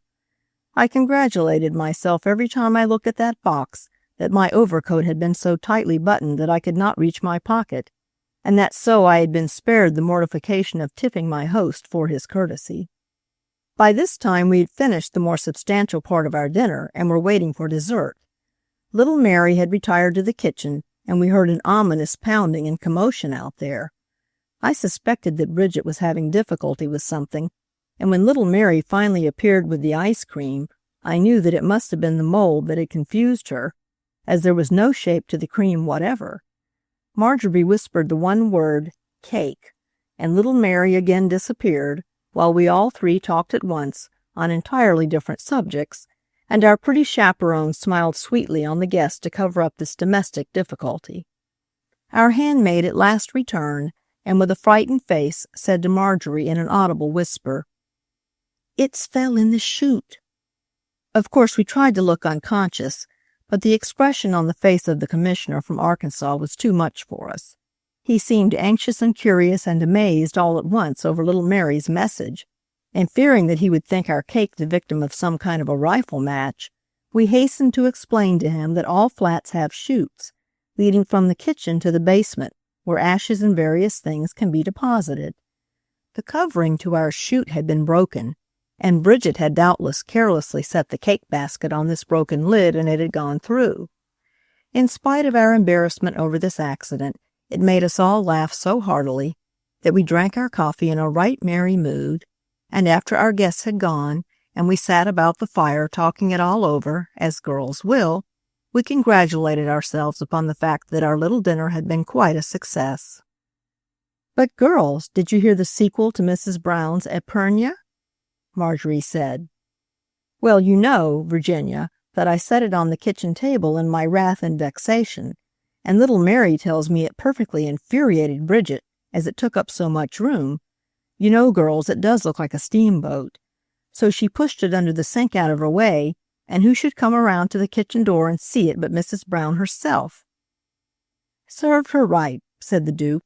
"We never do have a thing in this flat but she wants to have the entire management of it all." "From frying pans on up to Epergnes," Marjorie added laughingly. Chapter 12. Virginia's Diary. As we were sitting around the fire one evening after dinner, the girls said, "Now, Virginia, do tell us about Lady Aberdeen. Is she as lovely as they say?" "Indeed she is. I am completely charmed with her." "When did you see her?" queried the Duke. "When she accepted Mrs. Palmer's invitation to visit the boardrooms of the lady managers." "Is she handsome?" "She is tall and fine-looking, with a very intelligent face and a pair of earnest gray eyes. She seemed much interested in the Board of Lady Managers, and was anxious to know if Sir Henry Wood had yet nominated the Committee of Women in England who were to cooperate with our board. We told her we had not heard of it, and Sir Henry had scarcely had time to arrange a committee, as he had only sailed from New York on the 5th of October. She thinks it best, as there is a separate commission of men for Ireland, Scotland, and England, that there should also be a separate commission of women, as the articles exhibited by women in each country would be so entirely different. Mrs. Palmer suggested that she should work that matter up upon her return to England. While we were talking, a gentleman called to see Mr. Palmer in regard to having Balique ware manufactured upon the World's Fair grounds during the exposition, and I think they have decided that the Balique manufactory, which he represented, will contribute a vase designed and made entirely by women to the Women's Building. Before she left the office, Mrs. Starkweather asked Lady Aberdeen to inscribe her name upon our autograph book, and she smilingly wrote, "Ishbel Aberdeen, Haddo House, Scotland." As she returned the pen, she said, "I imagine you have few such unusual names, and do you know that Ishbel is the Gaelic for Elizabeth?" In her sweet, womanly way, Lady Aberdeen talked to us about our great work here for women, which she thought so fine, and her presence was so gracious and winning that she quite won our hearts. She told Mrs. Palmer that she thought the English women were far in advance of the American women in a political way, and referred to the recent article upon that subject by Justin McCarthy in the North American Review as a very correct presentation of the wonderful influence wielded by women in English politics. "But," said her ladyship, "I am convinced that in a business way the American woman is far ahead of the English. We have no such system of bookkeeping and office work as I see here among your women." "Jean, I should think that you would see many interesting and queer people in the boardrooms. Why don't you put them down in a diary?" "Why, I have a little notebook," said Jean. "It is somewhere in my room." And she soon returned with a much-worn little memorandum book. "That is great," said the Duke. "Now read us some of the extracts in it." "Won't it bore you?" "Of course not." "Well, here is one. November 23rd. Now, girls, this is really remarkable. Mrs. Blank, specialist, has the secret of removing all wrinkles from the face. A queer-looking woman is with her, whom she calls one of her samples. 6 months ago, the sample asserts, her face was as wrinkled as a checkerboard. It is really quite round and rosy now. The wrinkles are removed by electric needles, which may account for the fact that the pupil in the sample's left eye is 3 times as large as that in the right, and the process takes 3 months. The specialist has established a house here where patients may board until cured. She says she will do 1 eye for anybody free of charge." "I think John L. Sullivan has made the same assertion," said the Duke sotto voce. "But listen now, girls, this is really ridiculous." She reads, "The specialist's idea of an exhibit is this. She will take some old lady, the older and more wrinkled the better, and removing the wrinkles from one side of her face, will exhibit her in the woman's building." "Only a full-fledged voter would have the strength of mind to do that," said Marjorie aside. "The old lady thus exhibited will have the wrinkles removed from the other side of her face after the exposition, the entire treatment in this case to be free of charge."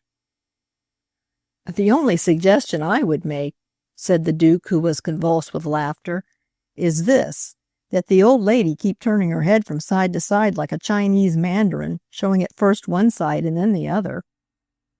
"Now you needn't laugh, girls, for what I have read you actually occurred." "Do read some more," came in chorus from the girls, who were highly amused. "Well, here is a second extract, if you care to hear it. November 24th. I was sitting at my desk this morning when the door opened and a little old lady glided softly in. She wore a bonnet like a candle snuffer, with the strings tied down straight over her ears, while 3 black ostrich feathers, guiltless of all curl, stood straight up in front. She was small and thin, and held a black shawl tightly around her with one hand, while she grasped a little black bag with the other. I think she would have called this bag a reticule. She wore large, owlish-looking glasses, and fixing her piercing eyes on me, said in a deep bass voice, "I am a daughter of the Revolution. My grandfather was in the Revolutionary War, and so was my father." As she peered at me through those horn glasses and looked so fierce, she added in a deep voice, "All my family have been fighters." Cold chills ran down my back at that announcement, but I arose and offered her a seat, and she stated her errand to me, which in spite of her terrible voice was a very mild one. Here is another entry, girls, of the same date, which will make your blood run cold. It is almost too horrible to relate, but as it is a matter of history, I think I will tell you. Mr. Hurst, Chief of Installation, sent down a letter today in accordance with Mrs. Palmer's request that he would notify her of all applications made by women, announcing the fact that a certain woman, an embalmer by profession— "A what?" screamed the Duke. "An embalmer. Now listen, and if you don't say that the Lacey managers have a queer collection of letters, I will be surprised. She wishes to exhibit her work, and adds that she desires to compete. Think of it. She says in a very matter-of-fact, business-like way that she wants a corpse constantly on exhibition in the woman's building." "Oh, Jean, that is horrible. Read us something else," said Marjorie. "Well, I merely read it to let you see what queer people there are in the world." The Duke arose and came over and stood by Jean, reading over her shoulder.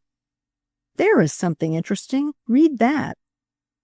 "Yes, that may amuse you, as it is an anecdote that a Presbyterian minister told me one day when he came in the office on business.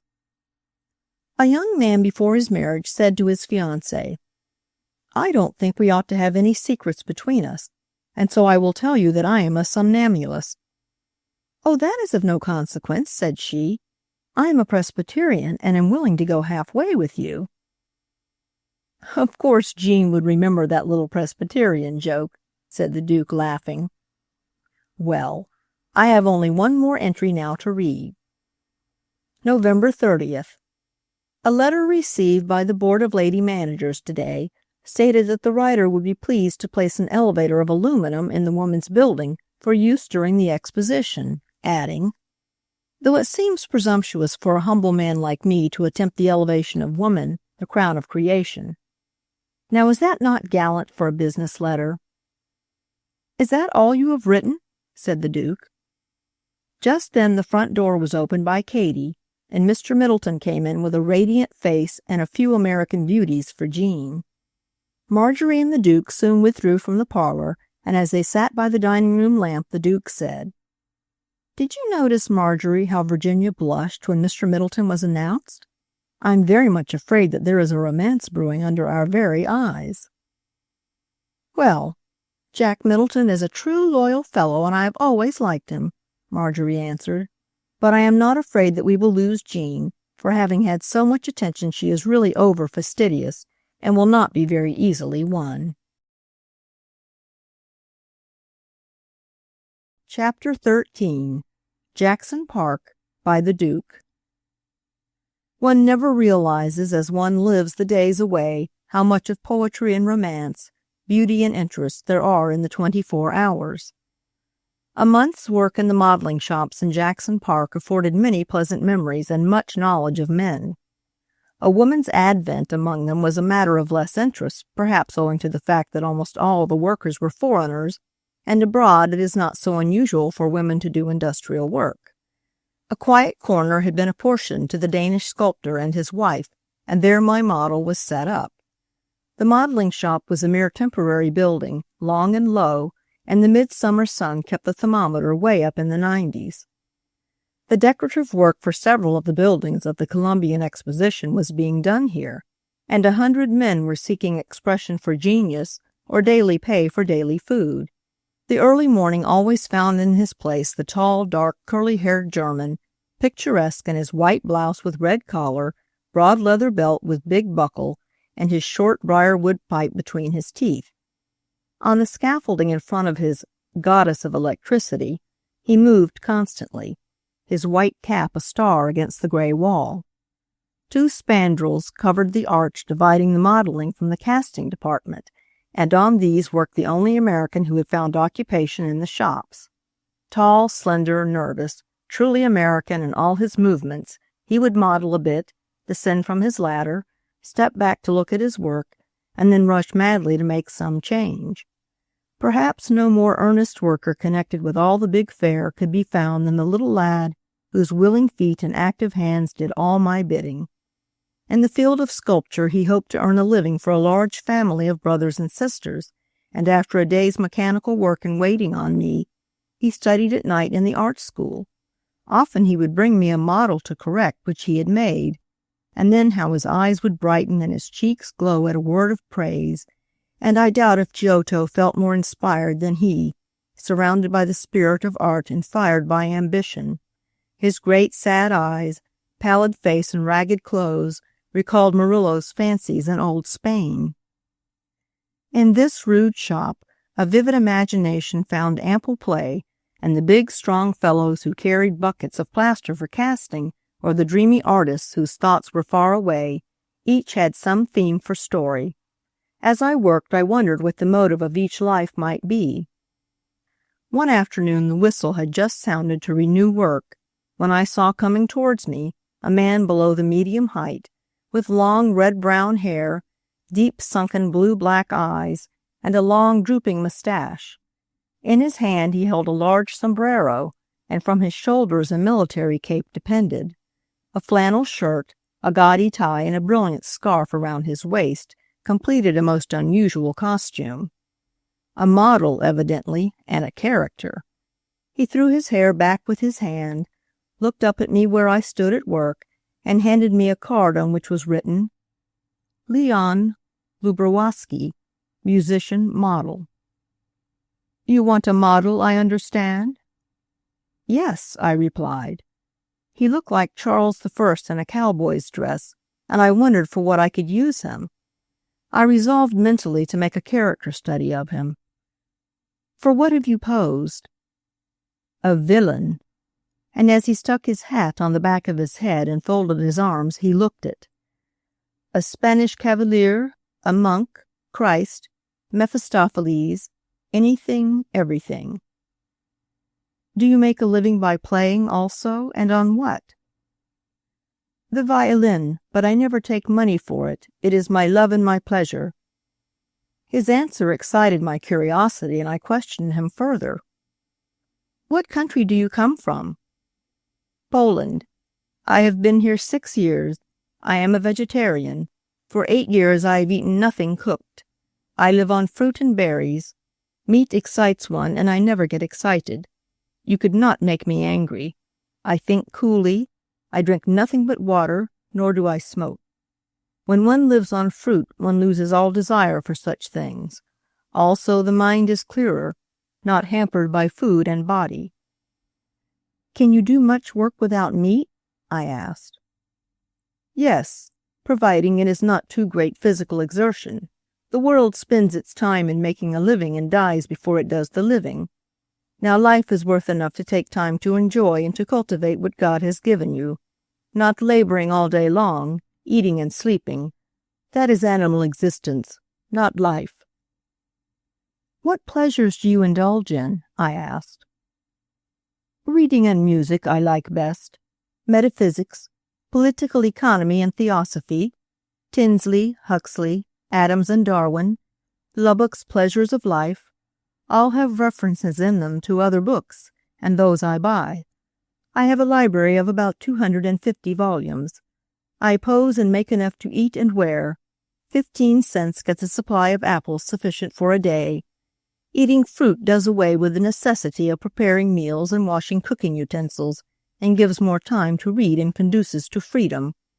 No, I never drink milk. Men have made slaves of cows, and I believe in freedom for all. Men are slaves themselves to raising cattle. I don't believe in marriage as it at present exists. A woman married is a slave to her husband. How can she wash and cook and care for the children and be free to think? She wants pleasures as well as a man, and if she has to do drudgery, she can't think and enjoy life. All should be free to enjoy themselves, to be happy and to make others so. That this curious subject, a philosopher in rags, posed for me, I need hardly say, and the sketch, like the model, could not be named, for in it were ideas and their contradictions. The bell rang, the day was done. We put down our tools, doffed caps and aprons, and filed out of the shop. Across the park, over the sand and timber we went, forming part of the black line of wage earners, crawling like ants toward the gate, each going home to someone he loved, each with his life with its joy and pain, real to him and not existing for the man beside him, striving, toiling, patiently enduring, making a living, and as my philosopher model said, dying before he did the living. Chapter 14. Christmas. My dear Will, how kind you were to remember the flat with that splendid bag of game. We all enjoyed it immensely, and I wish you could have been with us at our Christmas dinner, although we did come near having an accident afterwards. We had been having a very exciting day, the bell ringing every other moment, and all sorts of mysterious packages coming in, for everyone was so good to us. We seemed to be having a regular donation party, and it all commenced last October when Mrs. Peabody of Evanston, who has always been the loyal friend of the flat, sent us the great basket of goodies from what she called her farm. It was her crab-apple jelly with the oriental flavor of the rose leaf in it that you liked so much when you took dinner with us on your way through the city. Then came a beautiful box from Loughborough, filled with brandied peaches that the Duke's mother sent us, and last but not least, the contribution from that sweet Mrs. Gould of Moline, a member of the Board of Lady Managers, who sent us such a big box on Thanksgiving filled with preserves and jellies and pickles, and on top of them all, inside of the cover, a mass of orange and white feathery chrysanthemums from her own garden. Who but women would have thought of that last artistic touch? I don't need to tell you what a help this has been in our housekeeping, for with all that we can do, it is more expensive than boarding, and none of us can afford to spend all the money we make on the flat. Jean, you know, is taking vocal lessons, and the Duke is saving up money for her art studies abroad. And as for me, you know how heavy my expenses have always been, and more than ever this winter, since I have taken up so many studies outside of my work. But I am straying rather far from the subject of Christmas. It was Jean's birthday, so we made a double holiday of it and gave a pretty dinner to which we invited her very best friends. The Duke and I had managed the whole thing as a surprise, so that Jean did not know we had remembered that it was her birthday until Katie brought in the great cake with its 22 candles all lighted. We had spent nearly all the morning decorating the dining room while Jean was at church. She did not go alone. And the result surpassed our wildest expectations, for the Duke has the most exquisite taste. First, we had the janitor bring up from our storeroom in the cellar the big round top which we always use on our little table on state occasions.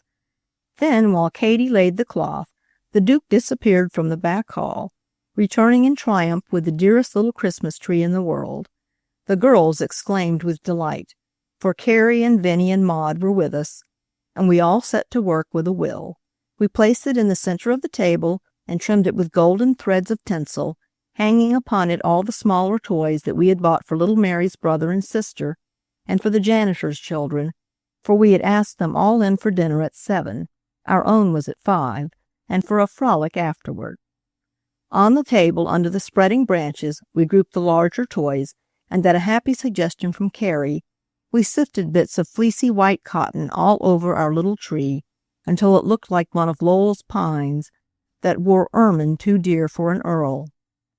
After this, we festooned strings of Japanese lanterns of quaintest shapes from the chandelier in the center to the 4 corners of the room, and fastened several spike-edged palm leaves in a graceful row above the sideboard.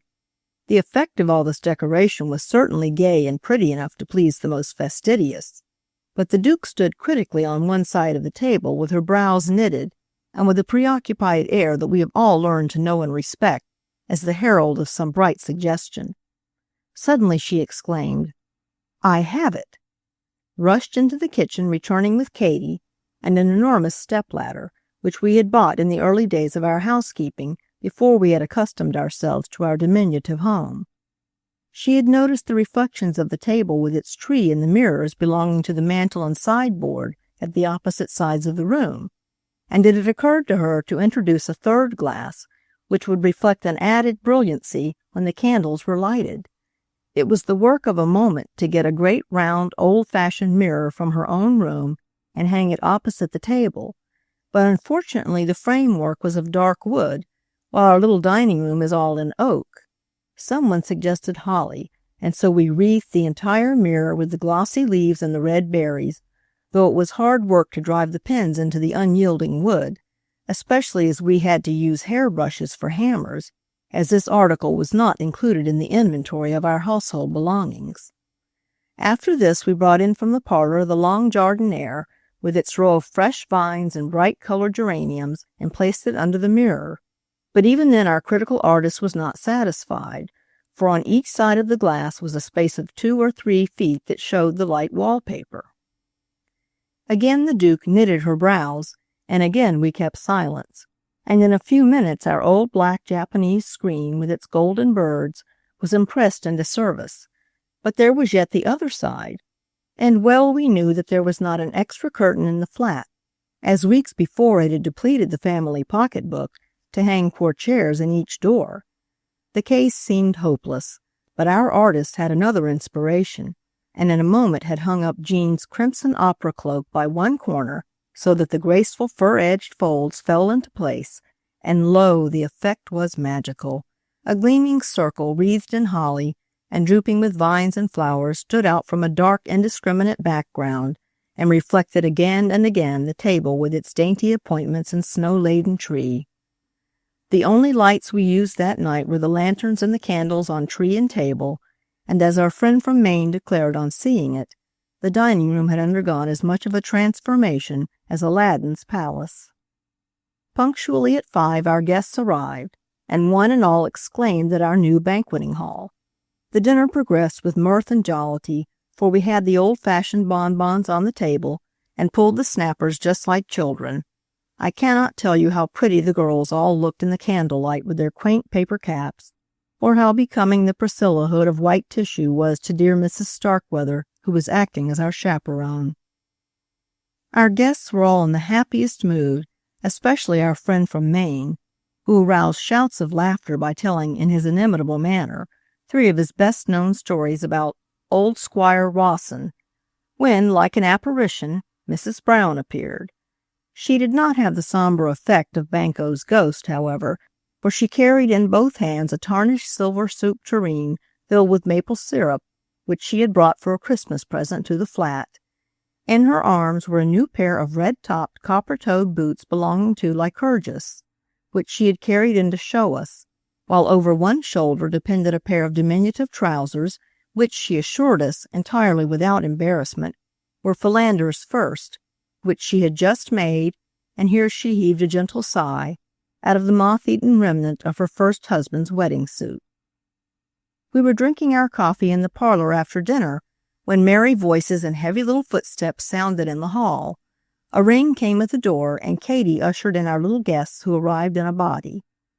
The table had been reset, and we had relighted the tree when they sat down to dinner, and such shy, happy, well-behaved children I never before saw. Stella, our small neighbor across the hall, was giving a party too, and many of her little friends flocked over to see our children. Two of the little girls, Daisy and Jean, wore Japanese costumes, which delighted all the children except poor little red-haired Anthony, who was so frightened that he buried his face in his napkin and howled until he felt the reassuring touch of little Mary's fingers. After dinner, there was a great frolic, and Olga, who doesn't speak a word of English, became so excited that she got up and spoke a piece, which her older sister gravely assured us was Humpty Dumpty in Swedish. She rocked back and forth on her wooden shoes as she recited, and the words sounded very odd. They were, Lilla Bulla Sapka Kula, Trilla Nefer Kula, Engine Mone Detalon, Lilla Bulla Buptakan. After this, our harper came into the hall below, as he always does on holidays, and we invited him in, that the little folks might dance. We had planned to leave them in full possession of the flat under Katy's care, for we were all going down to the Christmas performance of the Messiah by the Apollo Club, to which Jean and I belong, as you know. We had gone to our rooms to get our wraps, and were just about ready to start, when we noticed the smell of smoke, and hearing someone call, "Fire!" rushed to the dining room. What a sight met our eyes! Our beautiful table was a smoking ruin, while standing over it with a great empty dishpan in his hand stood Pat, whom Katy calls her best company. 6 of the pretty after-dinner coffee cups that I had picked up abroad were broken, several napkins were scorched, but worse than all, a great brown hole was burned through our best tablecloth, through our white felt pad, and marked the pine of our tabletop. Katy, who had spread the cloth, had tried to make the table especially beautiful, so in addition to the pad, and underneath the outside layer of damask, she had put 4 of our best tablecloths. I saw that Jean could scarcely repress the tears, for she does love a prettily appointed table, and as we knew what ruin this meant to our slender stock of linen, but Katy was such a picture of misery that we were all obliged to burst out laughing. We had had an unusually fine dessert that night, a mold of ice cream made in the form of a watermelon, with the German strawberries in the center, then the layer of ice, and finally the outside of green pistache. It had been the pride of Katy's heart, and it was the cause of all our misery, for she and Pat were so anxious to finish it before it melted that they had left the table to its fate, and one of the lighted candles had probably fallen from the tree. In spite of our disaster, however, we reached the auditorium in time, and it was with the greatest pride that I ushered Jean into her place in the chorus, for she was my new member, and this was her first concert, and I knew that no one could look without pleasure on that sweet, animated face above the gown of pale blue crepe. In her hand she carried some gorgeous roses that had been presented by a certain young man, while in her hair glittered an enameled blue butterfly with opalescent wings that was the common property of the flat. We arrived just in time and had gained our places comfortably when the curtain rose and the auditorium lay before us. I could not begin to tell you how it looks from the stage. The stereotyped description will not fit at all, for though it is the same magnificent hall, with its arches of starry light, yet when you take this point of view and the sea of upturned faces stretched away from you, the effect is to add greatly to its immensity. The tiers of boxes on either side were filled with fair women in evening dress, and the softness of coloring in the whole scene could only be likened to some oriental picture. But we did not have long to look, for in a moment the splendid Thomas Orchestra, which was to accompany us, touched the opening strains of Handel's magnificent oratorio. When I was in London last summer, I had the good fortune to hear the Royal Choral Society, with its membership of 1,000 voices, singing the Golden Legend, with Nordica and Albany and Lloyd and Henschel for soloists, with 10,000 people listening in Prince Albert Hall, and with the German Emperor and Empress and all the royalty of England in the boxes. But I can honestly say that there was no better chorus singing, nor was there 1/10 the enthusiasm that was exhibited at this masterful rendering under the leadership of Mr. Tomlins, who is respected and admired by all lovers of music and simply worshipped by his own club. We reached home at 12 o'clock, tired but happy with our eventful day, and as I passed the library on my way to my room, I noticed a slender figure with brown hair under a monk's hood of crimson, standing with a taller shadow ominously near the mistletoe bough. But of course there was nothing in this, for was it not our independent Jean? You must forgive me, Will, for writing this very long and rather commonplace letter, but I feel a little lonely sometimes, especially on holidays. Oh, why did you go to Australia?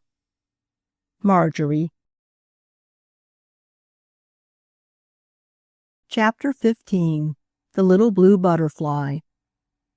When Jean refused to open the large box she received at the breakfast table one sunny April morning, the Duke gave me a very significant glance, for Jean is never selfish, and neither is she afraid of a joke.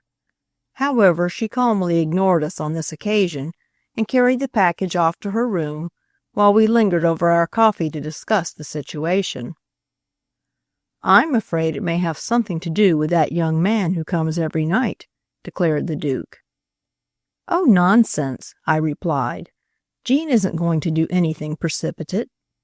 But nevertheless I had my misgivings, for I had noticed that our 10 o'clock rule was being broken with ominous regularity, and only the night before I had preferred taking my book over to the studio with the Duke to interrupting a very interesting tête-à-tête in the library. The evening of our conversation in the dining room, one of our neighbors was to give a large party. We had all been invited, but the Duke had to work on one of her models, and I was fathoms deep in the Chevalier of Pensieri Vani, so we sent our regrets. Jean had decided to go, however, and we went to her room after dinner to assist her to dress. When she had donned her dainty gown of white chiffon and gathered her pretty bronze hair high on her head, she made a charming picture. "How do I look?" And she turned to the Duke a little defiantly. There was a sparkle and brilliancy about her that was quite enchanting, and a subdued brightness in her glance that was far from commonplace. I looked at her in surprise, but the Duke was not to be conquered by this radiant young beauty. She drew back critically. "Yes, you will do very well, but I wish you had some flowers. You need a bit of color."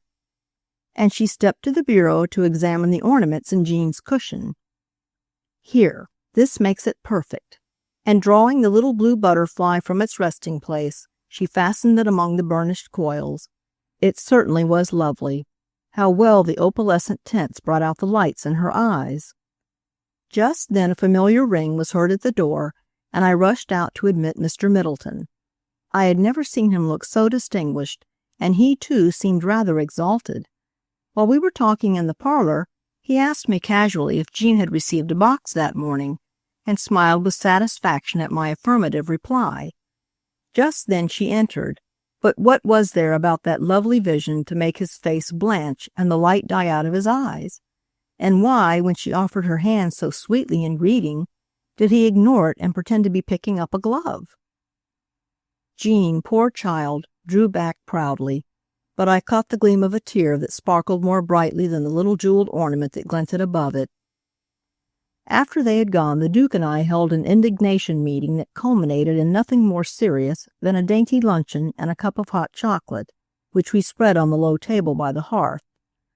We waited until the rumble of the carriage announced that the wanderers had returned, and then giving a last touch to the table and a final thrust at the cannel fire, which made the room blaze with ruddy light and sent the sparks flying up the wide chimney, we escaped to our rooms. But our tempting preparations were in vain, for we heard a formal good night at the door, and a moment later the key turned in Jean's room, and no notice had been taken of our little feast. We slipped into the parlor, extinguished the hissing kettle, and removed everything quietly that she might not be wounded by seeing our preparations in the morning, and then we hurried off to bed. But when the morning came, Jean was in no condition to notice our futile efforts, for the Duke found her ill with a violent headache, and made her stay in bed in spite of her protests. When I returned at night, she seemed much better, and joined us at dinner, but she appeared listless and heavy-eyed, and the succeeding days brought no change. One day we heard casually that Mr. Middleton was about to sail for Europe, and so the Duke resolved upon a bold stroke. We were at dinner, Jean, as usual, making a pretense of eating, when the Duke remarked to me, "Have you heard, Marjorie, that Jack Middleton is going to Europe?"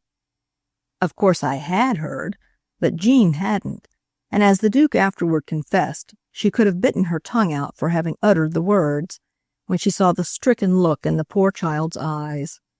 She tried to smile and say something, but the words would not come. However, she stayed bravely until we finished our coffee, but it was relief to us all when we heard her lock the door of her room. We went across to the studio where she could not hear us talk, but we could not solve the problem, and as we did not want to leave her long, we stayed but a few minutes.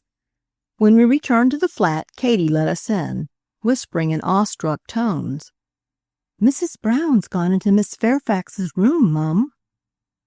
"How did she get in?" demanded the Duke angrily, but stopped when she heard the sobs behind Jean's locked door.